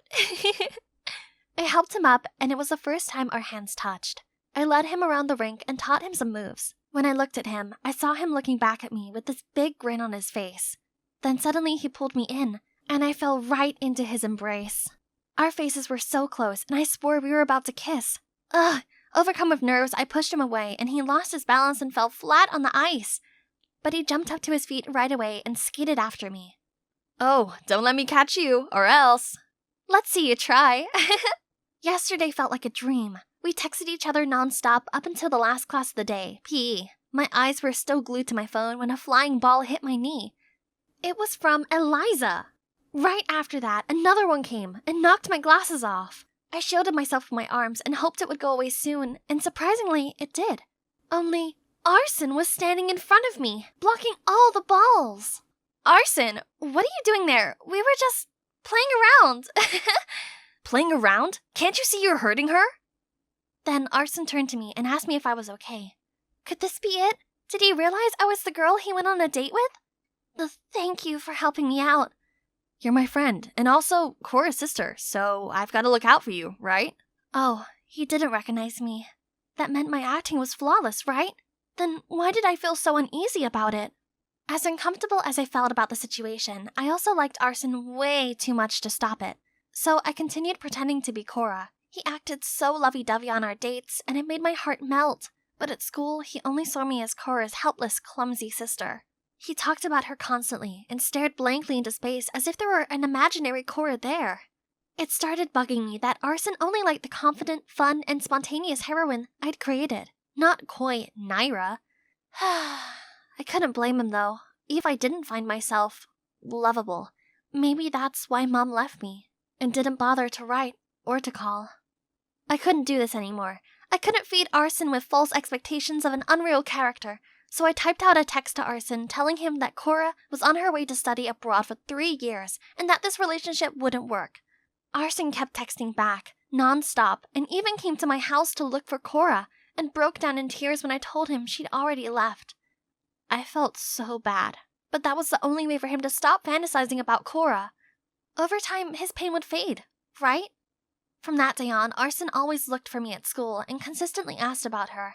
This didn't go unnoticed by Eliza, who was clearly green with envy. Lunchtime came, and Eliza, along with her minions, suddenly approached me. Why so lonely? Has Arson abandoned you? I tried to ignore her and eat my lunch, but she wouldn't leave me alone. Fine then, I'll lend you a hand. Arson, hi! Did you know that Naira here is so obsessed with you? She even admits that she loves to follow you everywhere like a stalker. How creepy. Huh? What was this girl saying? Now people were staring at me, judging me for something that wasn't even true. I was done with being Naira, the loser. If only Cora's personality helped me stand up for myself. Shut up! Me and Arson are friends, so what? Why do you have to make stuff up about me? Is it 'cause you're jealous of me? What? Me? Jealous of you? You like Arson, don't you? I feel sorry for you, really. You're gonna pick on everyone he talks to? How pathetic. Just like that, people made disapproving comments at Eliza. She couldn't do anything other than run away in shame. While I suddenly received praise for standing up against the school's tyrant, people seemed to love this new side of me, so perhaps it was a good time to give myself a makeover. The next day at school, I started dressing up boldly and wearing contact lenses instead of nerdy glasses. My classmates seemed to like my new look. My drama club mentor changed her attitude towards me as well. I even applied for the student council and my popularity grew, and so did my friendship circle. The world opened up to me, but weirdly, being around people all the time just felt uncomfortable and exhausting. I couldn't really talk to any of them, as we weren't even close. I just felt so left out. When it came to a charity date auction, being on the council committee meant that I was appointed a bachelorette. That meant everyone joining this event would bid to take me on a date, and that bidding money would go to the school's fund to build a new cafeteria. That's how I ended up here, on stage at the auction. I tried my best to act cool, to raise as much money as possible. The boys kept cheering for me, trying to show their charms, and I tried to flirt back by talking nonsense and winking at them. Once the bidding started, chaos commenced as people kept raising their paddle numbers. 40. 60. 80. It suddenly came to me that I didn't want to go on dates with any of these guys. I didn't know them at all. And just then, Arson shouted from the back. 500. 500 going once, going twice, and sold. Arson jumped on stage, grabbed my hand, and dragged me out of there. He led me to the garden, and then he started asking me tons of questions. What is it with you lately? It's as if you're someone else. No way. I'm just the same old Naira. Tell me the truth. Are you... Cora? You switched places with your sister to protect her, right? Oh, Cora, I've missed you so much. After all this time, he was still in love with Cora? Even now when I changed myself, he still didn't see me as Naira? Arson, I can't. And then I just ran out of there. After a night of crying myself to sleep, I was back at school and found myself summoned to the principal's office with a smirking Eliza. There she showed the principal a video recording of my conversation with Arson last night, which was proof that someone else had been replacing me at school. If this was true, I could be expelled. Oh no! Panic! I blurted out a lie that I had bipolar and that sometimes I switched to the other persona and acted up. The principal seemed confused. But then she insisted I go to the school therapist. I had no choice but to agree. And it was actually really good for me. Through talking to the therapist, I could finally open up about my past. Ever since I was a kid, I've always been super shy. I thought it was why my mom left me behind when she split from Dad and moved out. She hadn't even contacted me once. I know a childish nerd like me would never be the one who she could really talk to. Thank God my dad came to pick me up after that. The thought of facing my so-called friends on the bus was making me nauseous. Were you that unhappy not having your mother around? I just don't know why she left me behind without a word. Was I a loser in her eyes? Honey, listen. Mom loves you. And the reason you didn't receive any letters from her was because I hid them all from you. What? Why would you do that? Because I was so broken after your mom left that I thought it would be better if you and I could forget everything about her. I'm sorry. Don't you know how terrible I felt about myself all those years just because of your selfishness? I ran into the house immediately. I couldn't look at him right now, only to see Mom and Cora were sitting in the living room. Both rushed towards me and pulled me in for a hug. Yeah, the Cora character wasn't entirely made up. Instead, I based her on my real-life twin sister. The little 5-year-old me always struck by Cora's side, hid behind her dress while she boldly stood up against anyone who dared to pick on me. I'd always looked up to her. Turned out, when Dad got the call from school, he realized his actions had caused me pain, so he did everything in his power to contact Mom and brought her and Cora from LA to here. Mom kept apologizing to me, saying she regretted every minute of leaving me behind. Seeing them all break down in tears like that ached my heart, but it gave me this warm feeling at the same time. After all this time, my family feud was finally resolved. Just at that moment, the doorbell rang. It's Arson. Naira, is that your boyfriend? What? I dragged him away immediately, and this time I admitted the whole truth to him. I told him how I lied that the girl in the aquarium was Cora, because I didn't think he'd like the real me, as I wasn't a confident presence. But my feelings for him were real, and that's why I tried so hard to get close to him, but I figured now that he knew the truth it'd be over, so I'd just walk away. Finally, I'm back. I've been in LA for an entire winter break to spend more time with Mom and Cora, and to figure myself out. I've realized that being an introvert is nothing to be self-conscious about. I'm observant, and that'll help a lot of my acting passion, right? This semester, I'll definitely try to impress my drama club mentor. No boys will ever distract me again. And that's when I spotted Arson waving at me with a huge bouquet in his hand. Arson, what are you doing here? I thought you were still mad at me. Well, I thought about it a lot, and honestly, things between us got messy, so I'd like to get to know you again. Only this time, please can it be the real you, as I really want to know what Naira's about. What do you say? Yeah, I'd love that. Hi everyone, I'm Lydia, and I'm gonna tell you my amazing but totally bizarre story. But before I do, please like and subscribe. I have a big sister, Gwen, who's 2 years older than me, and she's basically a genius. From as young as I remember, I idolized her. What is 25 squared? 625, Dad. Honey, what's this? It's The Starry Night, an oil-on-canvas painting painted in June 1889 by the Dutch post-impressionist painter Vincent van Gogh. While I'm, a bit different. And Lydia, I have 10 candies. I'll give you 2. So how many do I have left? Isn't this doll cute, Daddy? Yeah, I'm no genius, with no particular talent, no flawless beauty, and almost no friends either. But Gwen didn't mind and was always supportive of me. It's fabulous! Fabulous! It's fabulous! That's why I adored her a lot and tried to copy everything she did. It's fabulous! What's so fabulous about my cat dying? Oops, wrong timing. Then, when I was 16, Gwen left for college. Out of sight, but definitely not out of mind. My parents went on about her all the time, which only made me miss her more. I dreamed of going off to college and having a perfect life, as she did. But for that to happen, I needed to shake up my plain Jane life. I wonder what my hidden talent is. Could it be dancing? No, definitely not. Okay, maybe singing would be better. Right now I'm in a state of mind I wanna be in like all the time. Ain't got no tears left to cry. That's enough. Next. Gosh, why can Gwen make it seem so easy? But at least my grades didn't fail me. I studied my butt off and finally got into law school just like Gwen did, then moved out. Yahoo! So here comes my first day of college. Send me spiritual strength, Gwenny. I successfully joined the cheerleading team and boys started noticing me. But I only had eyes for Ethan. My super handsome boyfriend. Finally, I achieved the life I'd always wanted. Thanks, sis, my real-life role model. Then one day, I arrived home to see a familiar figure waiting for me. Gwen! I was so happy, thinking she'd finally freed up time to visit me, but she looked so upset and had gained weight. A bit. College life seems to have fattened you up. Lydia, I'm pregnant. What the chocolate fudge? One eternity later, I finally managed to close my goldfish mouth, then invited her inside.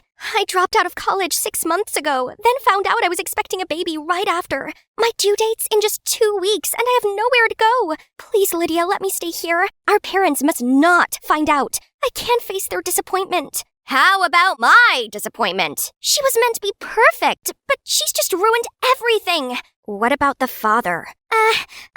He has to study in France, so you're the only one I can rely on right now. As mad as I was, I still felt sorry for her. She is my sister, after all. So I let her stay, but refused to talk to her. During the whole week, she hardly slept a wink. She plodded around the place, constantly trying to rub her back and tensing through the pain. I hated seeing her in so much discomfort, so yes, I caved. Together, we prepared for the arrival of our new family member, and I have to admit it, I was kinda excited. Let's find an adorable, meaningful name. Okay, let me do some research. Love Rosie is my favorite movie, so let's name her Rosie. Wow, that's fast. Baby Rosie was born healthy and happy. We three had such a good time until one day, I arrived home from college to find a note and an envelope inside Rosie's crib. My darling Lydia, I'll be away for a while longer. 2 months, I suppose. I have to make some changes so that I can provide for Rosie. Please take care of her for me and do not tell anyone about this. I will be forever grateful for this. G. OMG! How could she do this to me? I still have college, my friends, Ethan, and now a niece? But when I turned to see Rosie smiling at me with those big, round, sparkling eyes, suddenly my heart melted. I can do this. Rosie, looks like it's just the two of us now. Mommy will be back soon, so please make things easy, won't you?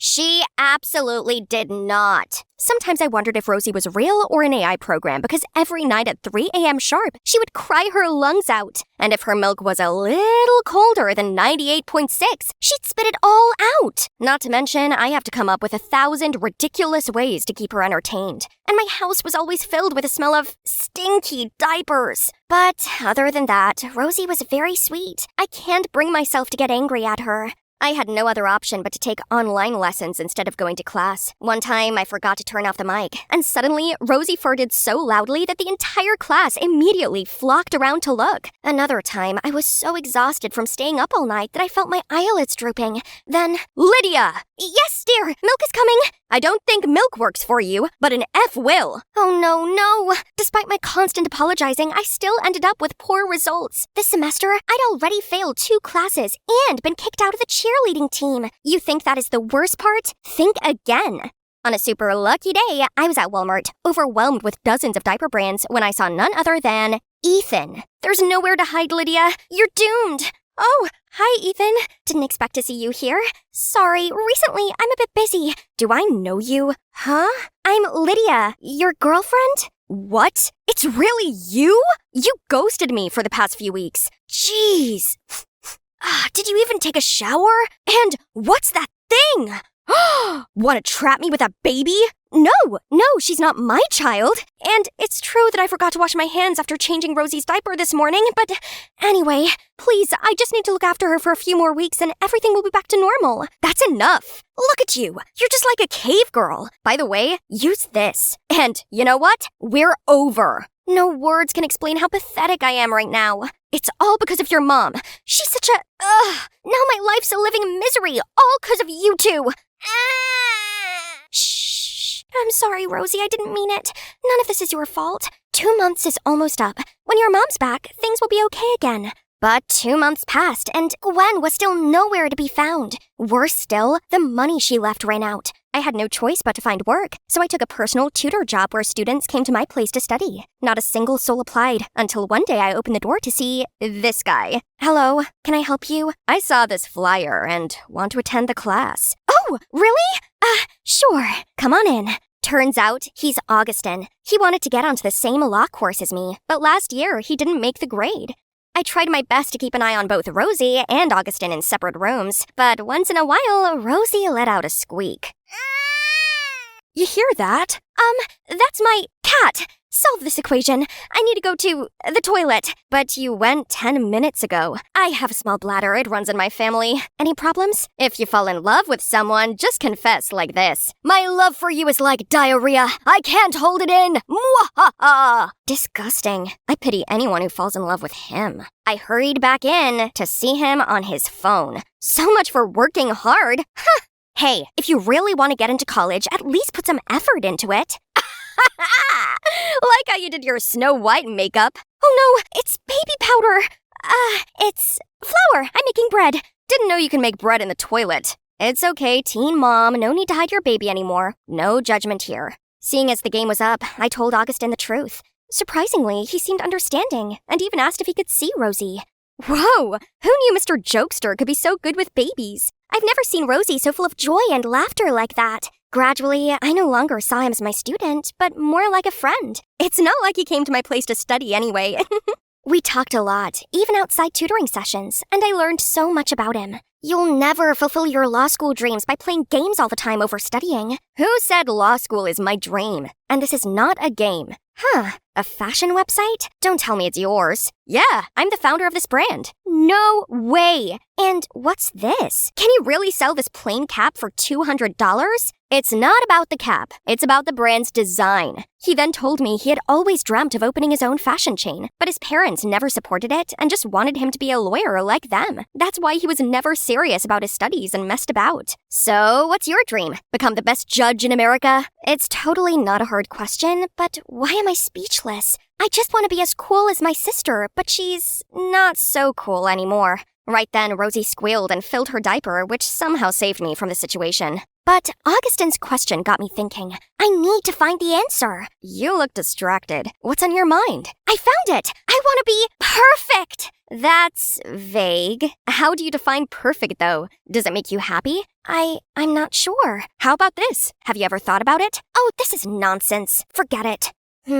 I've forgotten to take care of myself for so long. My boyfriend dumped me, and now my friends also ignored me. I became a loser, all because of a baby. Right then, my lecturer emailed me. A last-minute spot had come up on the debate team for the most important competition of the year. This is my big chance. But how was I supposed to care for Rosie and prepare for it? After a whole night of tossing and turning, the doorbell woke me. Was it Gwen?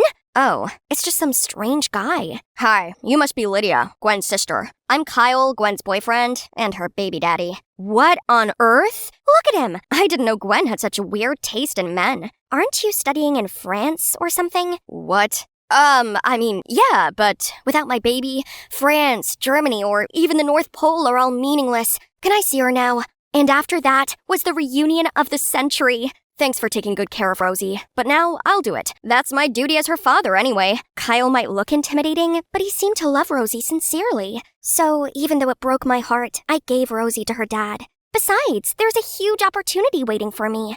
I put all of my focus into studying, and it was all going amazingly. I ate the competition and left no crumbs, then even got invited back onto the cheerleading team. My dream life was back. But why did I feel like I had this big hole inside of me? Congratulations, best debater of the state! Thanks. Sup? You took back everything you wanted. Why the long face? I don't know.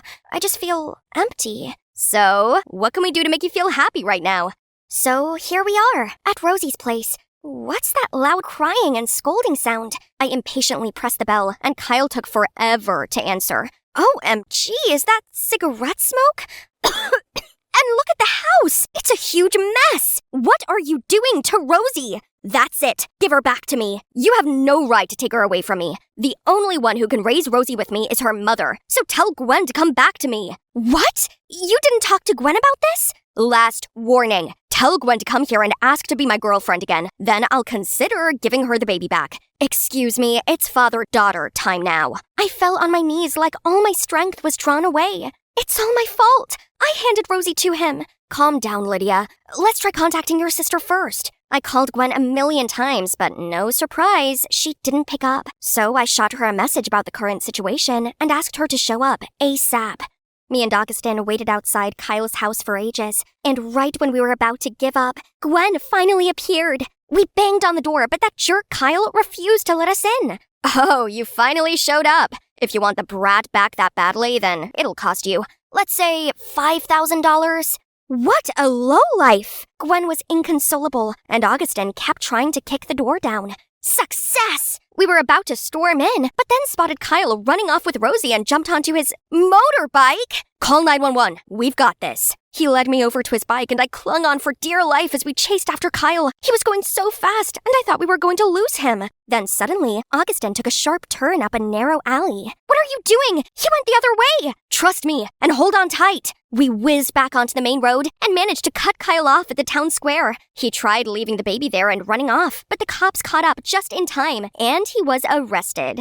I'm so sorry. I shouldn't have left like that. I put you all in such terrible danger. All I wanted was to make things right. Gwen, it's okay. We're all okay. After that, we all went back to her dorm. Turns out she's now a journalism freshman. And I cannot believe my eyes. How could she live in a place like this?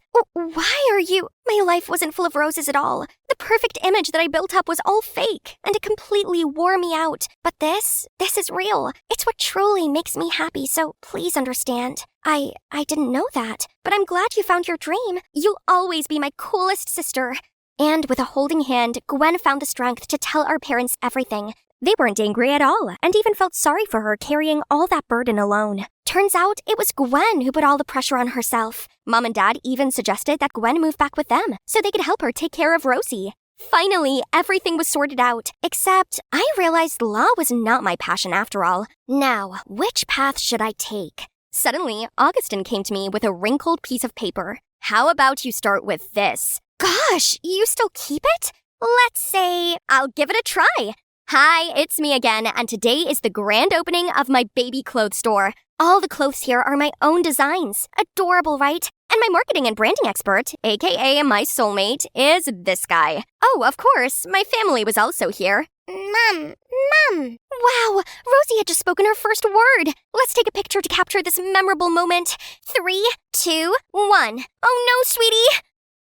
It took a lot of effort, but I finally got into the military school that I've always dreamed of. I'm now one step closer to being an actual soldier. Ah! Hey, midget, move it. You're blocking my way. What? How dare he? This rude guy deserved a lesson. Suddenly, a hand grabbed my fist. I looked up. Oh, it was some tough-looking guy with tanned skin and bright eyes. He picked up my backpack and said, First, you have to know your enemy. He's Eric. Before I could reply to this boy, he walked off. At that moment, the siren sounded, and I quickly got in line. Choose your groups. You have 1 minute. Looking around, I saw 2 guys looking as awkward as I did. So I shuffled over to them, and we became a group. Oh, but wait. Why did that guy who picked up my backpack team up with that obnoxious jerk Eric? It turned out our groups would be our roommates, and we were placed in room P02, which was right opposite Eric's room. My roomies are Tom, who was forced here due to his family's military background, and Henry, a notorious playboy who was sent here by his father to stop his opulent ways and learn how to lead a disciplined life. What about me? Well, I'm a girl. My disguise is awesome, right? You see, I have a twin brother, Jack, so I took his identity, and voila, here I am. Ever since I was a little kid, I've loved martial arts and always dreamed of one day becoming a soldier. I thought life here would be great, but it certainly had its challenges. Every morning, whatever the weather, we have to wake up at 5 a.m. and run around the yard. The showers were ice cold, and worse still, because I'm a girl, I had to sneak into the freezing shower block in the dead of night when no one was around. And physical education here is surely rough. Although I train a lot, I'm still always ranked at the bottom. I also struggle to finish the massive meal portions here. Not only do we have to work out loads, but our chores are also endless. Cooking, gardening, ironing, helping out with constructions. I was a novice at these things, so I was super clumsy and messed them up. Luckily, I always had Tom and Henry on my side. Tom is a nerd, and although he doesn't like studying here, his grades are top of the class, and he gives me the answers to the questions I don't know. As for Henry, he gets top grades in PE class, and even though he teases me a lot, he's the one who protects me from Eric. Speaking of Eric, he's a jerk who teases weaker students in school, but he gets away with it for one simple reason. His dad's in charge. And as for that boy that warned me on my first day, yeah, turns out he's called Ellis. I can't quite work him out, even though he often hangs out with Eric and participates in his meaningless dumb pranks. One time, after Eric knocked a younger kid over, I saw Ellis go back and check he was okay. Friend or foe? Who knows? Today we have Taekwondo class. Perfect. I quickly challenged a smug-looking Eric. Too bad he doesn't know I have a black belt. Ha! And as I predicted, I kicked his butt in just 3 moves. K.O. I walked over to my 2 fellows with a big triumphant smile on my face when Henry suddenly rushed forward and pushed Eric down. Turns out he was sneaking up on me from behind. Nice try, coward. But sorry, dude. We 3 always have each other's back. We were laughing about Eric's defeat when the lunch bell went. But, oh no, the room was locked from the outside. Eric has to be behind this. No worries, the food here sucks anyway, Tom said while pulling a bunch of food out from under his bed. Again, Tom? You've already been punished twice this week for sneaking food in here. Suddenly there were noises outside.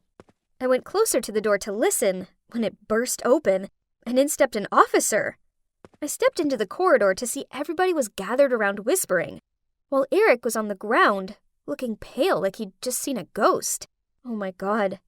The door of room P01, Eric's room, had weird scratches all over it. It looks like those scratches spell out a word. Jacob. So there's a monster named Jacob. Well, that's comforting. P02! You all missed lunch, so I want 5 laps around the yard. And also 5 points are deducted for bringing in outside food. Ugh. Points deducted again? At this rate, we'd never gain access to the entertainment room. Oh, here we keep scores between rooms, just like in Harry Potter with the house's points. It's quite a competition. At the end of the week, the room with the highest score gets access to the entertainment room. You know, watching TV or using social media are considered a huge reward in this strict school, but it's hard to earn points. Meanwhile, you can get them deducted for any reason. For me taking a shower at the wrong time, to Henry skipping theory lessons, and now Tom and his snacks. Ugh! What does Jacob mean? Anyway, seeing Eric freak out like that was hilarious. Jacob is a name. Don't you see that, Jack? He's Eric's ex-roommate. I heard that he's missing. Hey, Tom, is there anything you don't know? I see. But why did that missing Jacob scare Eric so much? We're never going to get into the entertainment room. It's all work, work, work in this place. Who cares about that stupid room? This weekend, there's a prom at the local girls' school. I have a step-by-step plan for us. We'll sneak into the school milk delivery truck to get there. Then I can finally talk to some lovely girls instead of those aunties in the kitchen. That sounds good. Hey, maybe you'll even find your first love there, right, Jack? Huh, they had no idea. Anyway, the thought of getting out of school for a bit was appealing. That weekend, Henry stole some of the gardener's casual clothes, and then we hid in the milk delivery truck to attend the prom. As soon as we got there, Henry had already got himself all smitten with a cute blonde, while Tom spent all his time debating World War II with a girl majoring in world history. As for me, I really enjoyed all those tasty cupcakes. But why wouldn't the girls quit pestering me? I guess it proves that I look quite manly, right? We gotta go. The bus to our school is about to come.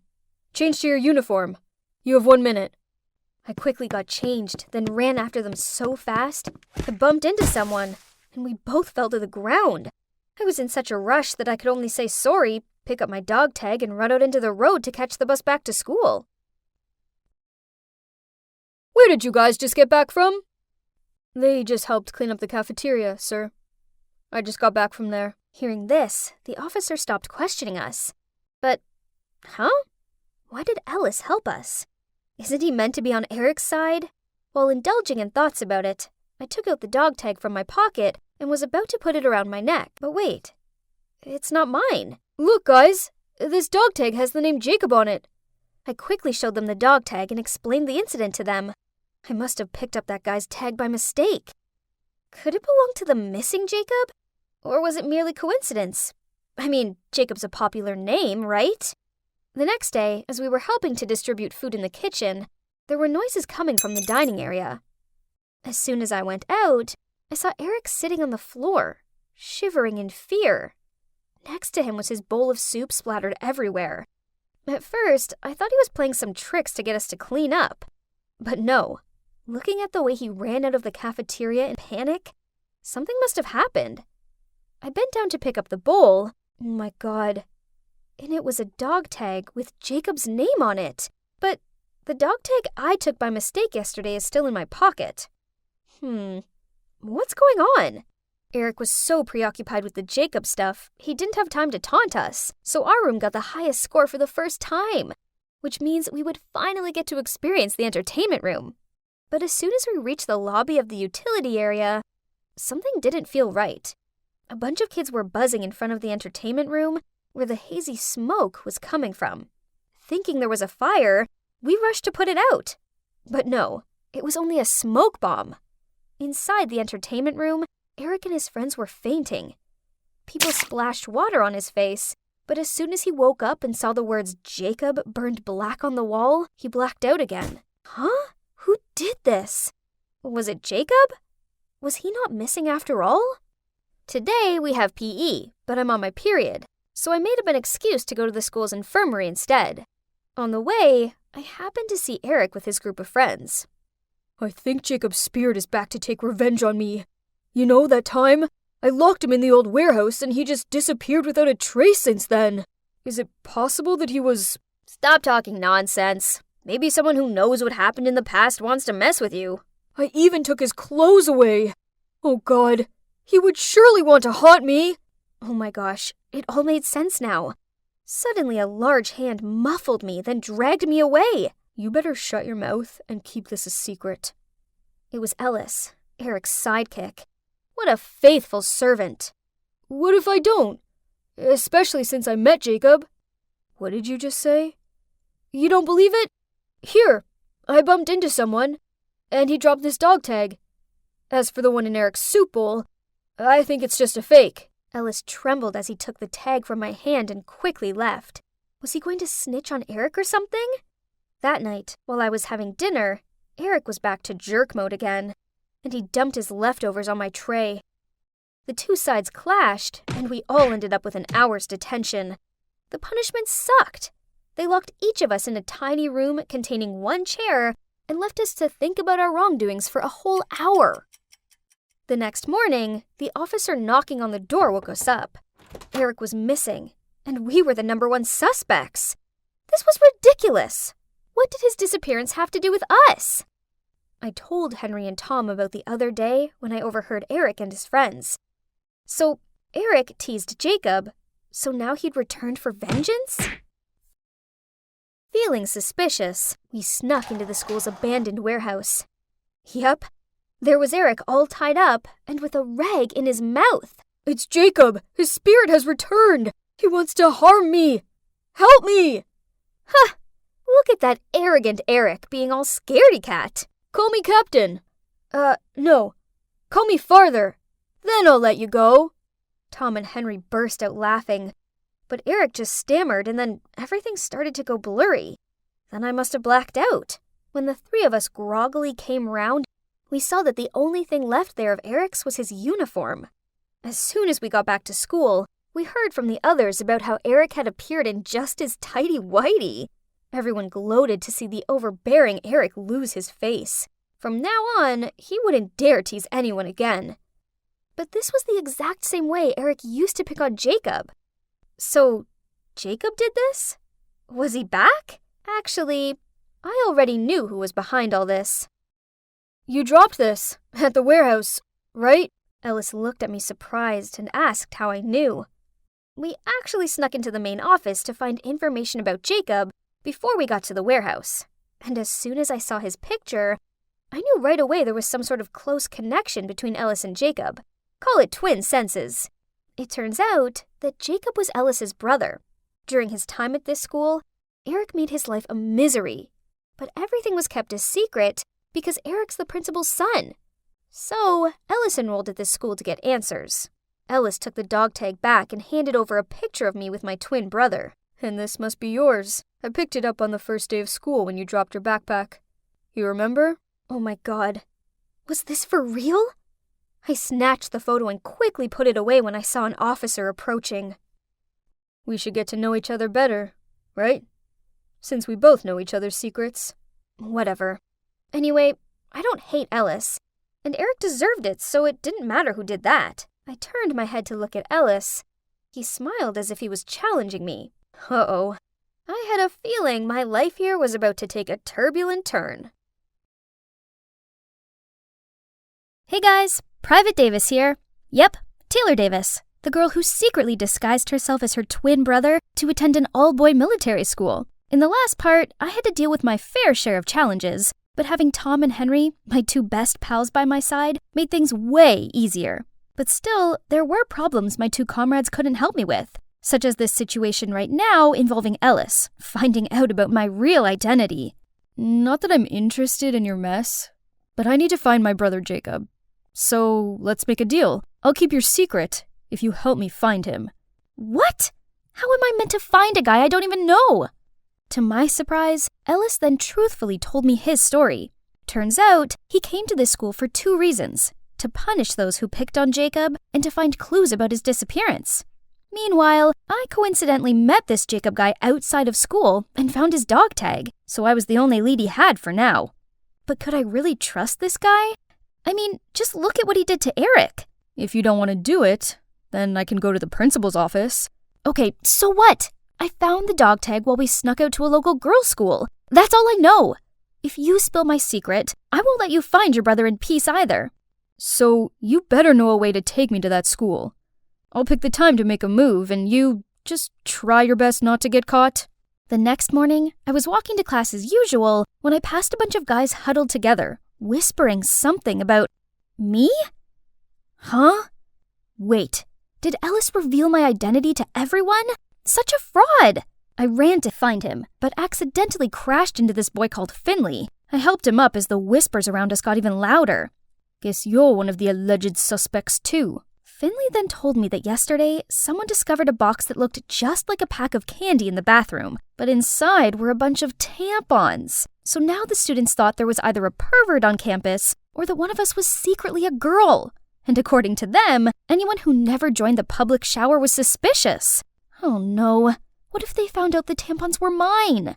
Guys, hot girl alert!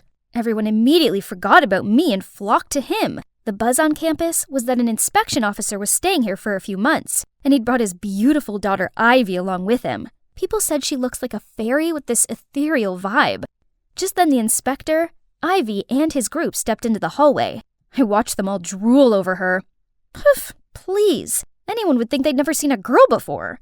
She walked past these silly boys with a smug smile, but as soon as she caught sight of me standing there unfazed, she froze to the spot and stared straight at me. What? Was I supposed to show off my smitten face too? Dad, I need someone to show me around school. Can I take him? What? Why me? I couldn't even say anything as the principal had already agreed. Come on, let's go. Oh, you're so muscular. Ew, gross. Later on, she shooed Henry and Tom out of the entertainment room just because she wanted to spend time alone with me. Another time, when we were about to do our cleaning duty, Ivy popped out of nowhere and asked me to go hang with her. She even stopped 2 guys passing by and did her whole fluttering eyelashes routine to persuade them to do my cleaning duties instead. Ivy, I appreciate your help, but we all have our chores to do. This isn't fair on the others. Don't you get it, Jack? I did all this because I want to be close to you. I like you. I think you'll be better suited to someone else. Then I ran out of there, leaving everyone behind stunned at my harsh rejection. For the next couple of days, Ivy was furious and looked at me like she wanted to tear me to pieces. And the whispers started circulating again. They said that refusing a girl as beautiful as Ivy meant that I must have not had any interest in girls. Or even worse, I probably was a girl myself, and I was the one who dropped the tampons in the bathroom. Gosh, this was bad. That night, as usual, I just stepped out of the communal bathroom after a late-night shower when someone suddenly dragged me into the equipment room. It was Ellis. What's going on? Just then, footsteps resounded from the hall. I held my breath as I anxiously waited for them to pass by. Phew, that was close. Turns out, that afternoon, Ellis heard the officers discussing security tightening, especially in the student communal bathroom area at night. So he waited for me outside and hid me just in time. He saved me. We tried to sneak through the new building close to our dorm, but unfortunately bumped into Ivy. What are you doing here? Trying to sneak out, huh? Officer! It's not what you think. Jack came here to confess his feelings to you, right? Jack? Oh, yes. I think I'm fond of you. Oh yeah? Then why did you refuse me the other day? He was just too insecure. I mean, you're quite the catch with your high-up dad, while he's just a private. But he can't ignore his feelings for you any longer, so... Ugh, cringe. But it worked, as Ivy looked so moved and lunged forward to hug me. Then I guess we officially became a couple? And as Ellis planned, the rumors about me being a girl were replaced with jealous gazes. Now Ivy followed me to every class, every break time. I barely had any time alone. This tactical combat course was my only chance to get away from her. We had to go to this warehouse to practice saving a mannequin captive. I was focusing on the mission, but still got caught by an enemy. Wait, it was Ellis? He seemed agitated and told me we needed to leave this Friday afternoon. As we were discussing how to sneak out of school, "Why do you need to meet up?" We almost jumped out of our skin. "Ivy! Why are you sneaking up on us? What did you hear?" Just you asking my boyfriend out? Oh, I see what's going on here. You like Jack, don't you? Weirdly, Ellis seemed flustered. He was sweating and mumbling out nonsense. Was he that scared of Ivy? Suddenly, Ivy grabbed my collar, trying to kiss me? Panicked, I shoved her duck face away. Just in time, the siren went off, signaling the course was over, so I ran out of there. To avoid Ivy, the plan changed to early Friday morning. I had to fake an injury to get out of class. Ellis and I met up at the back door, jumped into the milk delivery truck, and let it take us to the local girls' school. When we arrived, I led him to the school entrance where I'd found Jacob's dog tag. We spoke to some students, but no one knew who Jacob was, and people started to stare at us as if we were creeps. We were about to give up when this woman approached us. "Why are you looking for Jacob? You look exactly like him." Turned out she's Mrs. Walker, a teacher here, and she knows Jacob. Her husband found him dazed and injured at the edge of the woods and took him in. His health got better with time, but his happiness didn't. So when prom came, Mrs. Walker told Jacob to go and enjoy the night, hoping he'd feel better. But he returned early and was only invested in this dog tag he'd picked up from someone named Jack Davis, since that was also the name of Jacob's favorite drag queen who performed at big theaters. This incident then gave Jacob a push to take action. He always wanted to live with his true self, but he'd been lost along the way. So he decided to venture to find Jack Davis, the role model that might be the only one who could help him now. He had parted ways with the Walkers to go on this self-discovery journey not long ago. On the way back, Ellis and I stayed quiet. I didn't expect Jacob to know my twin brother. Should I tell Ellis that I might know where Jacob went? But I couldn't just lead him to my home to find his brother as... My parents didn't know I'd disguised as Jack and joined this all-boy military school. If they ever found out about this, I could kiss my soldier dreams goodbye. When the truck stopped, I got off and was about to go back to the dorm when Ellis pulled my hand. "You know that Jack, right? Is he your twin brother? If it's true, then please tell me where he is." "I'm sorry, but I can't. I've got homework to do." Then I left as he called after me. The next day, I tried to avoid Ellis, but he was ahead of me. He was desperate, but I just shook my head. You selfish fraud!" Right away, Tom ran to stand between me and Ellis while Henry defended me. "What, you want to become the next Eric? Get lost, you jerk!" Oh no.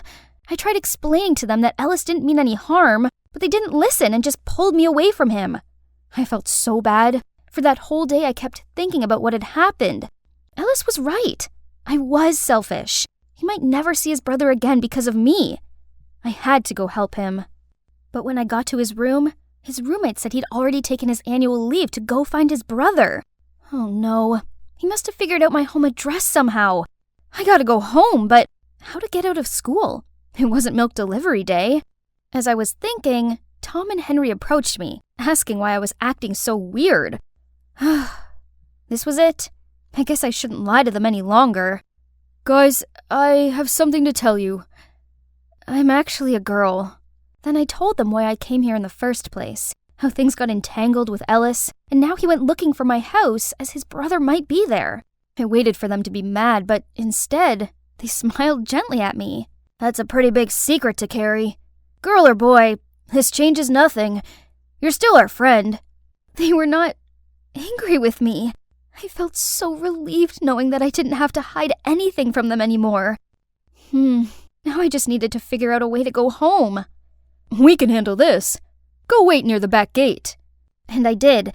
Just in time, the fire alarm went off, and all officers guarding the gate ran to that direction. A few seconds later, the back gate suddenly opened and the CCTV went off, and I just slid through easily. Luckily, I arrived home before Ellis did. My heart was pounding when I knocked on the door. Then Mom and Dad opened it. Needless to say, seeing their daughter dressed as a boy soldier was a huge shock. I quickly explained to them how I'd secretly taken Jack's place, and their faces kept turning darker and darker. How could you lie to us, then illegally enter an all-boys military school? What were you thinking? Right then, Jack, my twin, rushed down the stairs. He immediately got what was going on and backed me up. Mom, Dad, this has been Taylor's dream ever since she was little. This is dangerous. If you get caught, you could be sent to a juvenile center. Pack your bags and quit the school right now. In that heated moment, Ellis barged in. Jacob? Jacob! Are you here? Where did you hide him? I tried to calm him, but it was no use. The whole scene was chaotic. Then suddenly he stopped dead, staring at the stairs. Huh? Someone else was here. Someone with silky, long hair, a beautifully made-up face, in a super pretty dress. It was Jacob. He apologized to my parents for his brother's behavior. Then we all sat down as he told us how he realized from a young age that he was interested in feminine things. So he used to sneak into his mom's closet and use her clothes and makeup. One time, his parents caught him and they were so worried about his deviant behavior, they forced him to attend military school, hoping to straighten him up. But of course, he didn't fit in there and was fed up with being teased by Eric. So when he saw a chance to run away, he did so without hesitation, cutting off all ties with the school and his family. Luckily, the walkers found him in the woods and took great care of him. Still, it wasn't enough. He needed to discover his true self, so we came to Jack's. I beg of you, don't make me go back home again. I can't stand the disappointed look on Mom and Dad's faces. I just want to be myself. I know it must be hard, but you gotta go home and face your parents. Once they know how you truly feel, they'll understand. Mom, Dad, I'm sorry for being so reckless, but being a soldier is my dream. Please give me a chance. I can't let you do it. But you can have till the end of the semester to pack your stuff and say your goodbyes. That's it. Just then, I heard footsteps outside. It was Ivy. What was she doing here? You tricked me. I already knew there was something weird going on with you and Ellis. But you're a girl? Lucky me, I had your whole secret recorded here. Let's see how my dad punishes you, fraud. This is bad. Ellis and I jumped into his car and drove back to the school immediately. But we arrived back to an unexpected situation. The principal, aka Eric's dad, was already packing his things, and a strange lady with a stern look was sitting at his desk. Wait, did this mean we had a new principal? Yep, turns out the inspection officer came to school to investigate our principal on allegations that he'd been condoning his son's mistreatment of other students. And it was none other than Ellis here who had been gathering up evidence to help him. Then what about me? Well, in return for Ellis's assistance, the officer decided to let me stay and study here. In fact, the new principal even had some other plans. Finally, it's the end of the semester. Whew! And you know what? Our school now officially welcomes female students, which means I'm legitimately the first girl in school. I'm so grateful for our new principal. Meanwhile, me, Henry, and Tom are still the best of comrades. Obviously, nothing could ever stand between us. And of course, my parents are okay with me staying since I don't have to hide my real identity anymore. About Jacob, he actually listened to Jack's advice and went home to talk to his parents. They were shocked to see him like that, but as he poured his heart out to them, they decided to slowly accept the real him. As for his brother, Ellis, we went through a lot together, and now we're best friends. There might be some sparks between us though, but I don't know. Let's just wait and I was tidying up my room when a call came through. Oh, my big sister! She lives with Mom, so I've not seen her in a year. Blair! It's been a hot minute. How have you been? Hi, Kiernan. Well, not so good. Mom left. Oh no! What happened? Then Blair told me it's due to Mom's debts. She had run away from the loan sharks and left my sister behind. That's awful! So I told her to come to Portland and live with us. She agreed to come, but then I realized that Blair staying here wasn't really down to me. Oh well, it's not like I could leave her in danger, right? So later over dinner, I told my family about Blair's current situation. Oh, how terrible! Yes, Blair must come and stay. Yay! Their kindness didn't surprise me as my stepmom and stepsis, Chrissy, have been lovely to me ever since I moved in. You know what's even cooler? Christy is a rising teen pop star, but she's so sweet. We've grown super close, and she even told me all about her secret boyfriend, Damien. They'd been together long before Chrissy became famous, and had since kept their relationship out of the public eye. This is so exciting! I haven't seen Blair since our parents split. This guest bedroom is going to be hers, and we're living under one roof again. Blair's basically my alter ego. She's pretty, outgoing, and popular, while I'm more of a homebody. Come to think of it, I see a lot of Blair and Chrissy. They're both so extroverted and confident. They'll get along just great. But to everyone's surprise, Blair showed up looking completely different. Wow, it seems like living with Mom, a party animal, had clearly influenced Blair. Hello, Blair. I'm Stacy, and this is my daughter, Chrissy. Welcome to Portland. You must be tired from your trip. Let me take your bag. Sure. Huh? Doesn't it seem like everyone's excited about Blair's arrival, all except for Blair? Maybe she's just tired. I showed Blair her room and helped her unpack. Oh my god, they're unbearable. How can you stand living with them? They think they're so much better than everyone else. What? Blair had only spoken to them for 5 seconds. Why she disliked them so much already? Give them a chance, they're really lovely. Blair's probably just stressed out from all the mom stuff. Hopefully, with time, she'll see how great Stepmom and Chrissy are.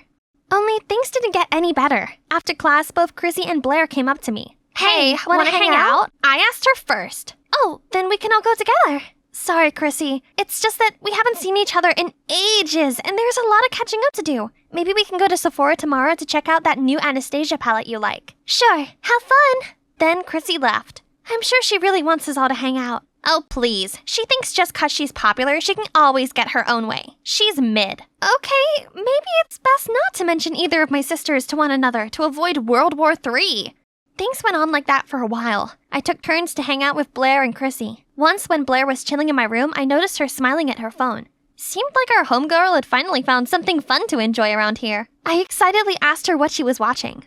Look, isn't he cute? He goes to our school also. Wait, no, it can't be. That's Damien, Chrissy's secret boyfriend. If Blair learns that the girl she hates is her crush's girlfriend, all hell will break loose. I think I'll ask him out. Really? He's so popular, he must have hundreds of girls wrapped around his finger already. Besides, what if he's not into you? You'll only be rejected and get hurt. What do you mean? Am I not pretty enough? Oh, I see. You think that a popular guy like him is only suitable for your famous, fabulous other sister, Chrissy, don't you? No, that's not what I mean. You're gorgeous. In fact, out of his league. You deserve a guy who has time just for you. So why bother competing for attention from someone like him? Okay, thanks. But he's my type. I'll ask for his number Monday morning. Oh no, I just accidentally encouraged Blair to ask out Chrissy's boyfriend. I can't reveal that Chrissy and Damien are secretly together, but I can't let Blair steal someone else's boyfriend either. What a mess. I tossed and turned all night. Then when I woke up, I decided I'd just have to make Blair stop liking Damien. I don't condone catfishing, but right now it's the only way.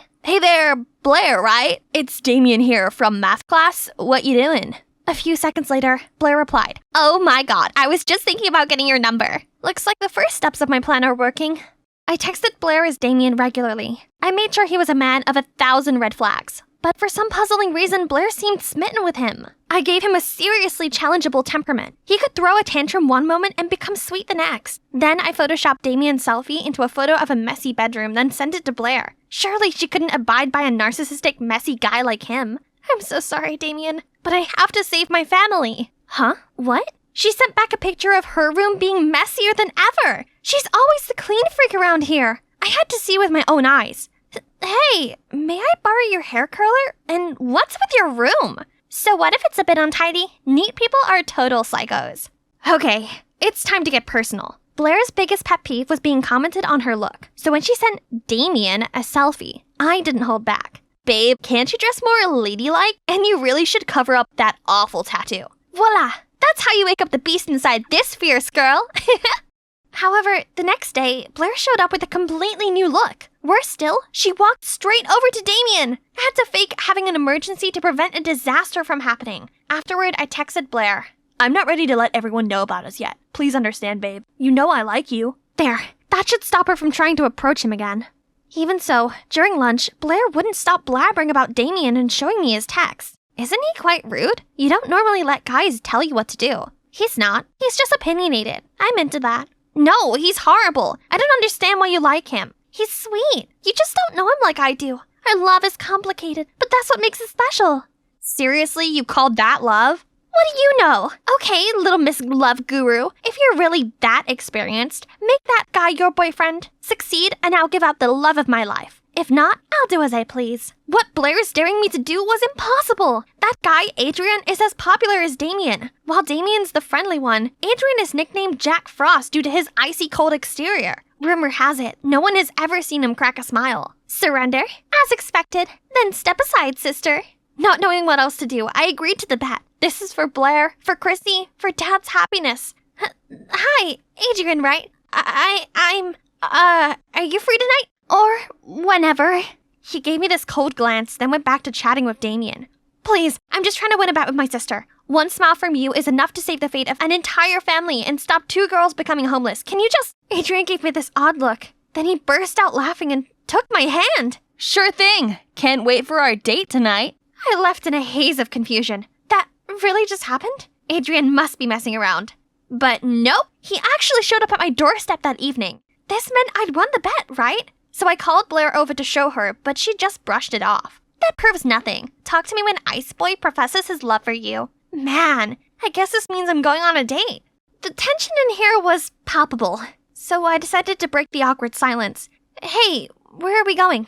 I mean, this isn't actually a real date, is it? It's definitely real. You insisted. I must have looked so dazed that he continued. Don't worry, I'm not messing with you. Anyway, I think you'll like where I'm taking you. I used to think he was incapable of smiling, but turns out he looks even cuter when he does. A drive-through cinema? Wow! I'd seen these in old movies, but I had no idea it still existed. So, what's the deal with your sister, Chrissy? You mentioned the bet? You know that Chrissy is my sister? Of course, it's not exactly hidden. Besides, I'm friends with Chrissy's boyfriend. So, you know? Yep, there's no secrets between me and Damien. And don't worry, I have his back. So, can you answer my question now? I like this different side to Adrian. So before I could stop myself, I told him how the bet wasn't with Chrissy, but with my other sister, Blair. And I was catfishing Blair as Damien to protect my family, but it's barely working.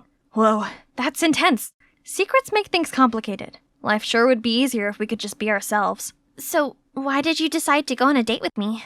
Don't you think it's weird? No, not really. Beats how girls normally ask me out. I arrived home feeling on cloud 9, but then I walked past Chrissy's room and saw her upset. I asked her what's going on. It's Damien. He wants us to go public, but I told him I'm not ready yet. I like having this part of me private, and I don't want Damien to be open to backlash and scrutiny. But he didn't understand and thought I was embarrassed of him. Oh, Chrissy, what a pain. Give him time. I'm sure he'll come around. But the school performance is in a few days.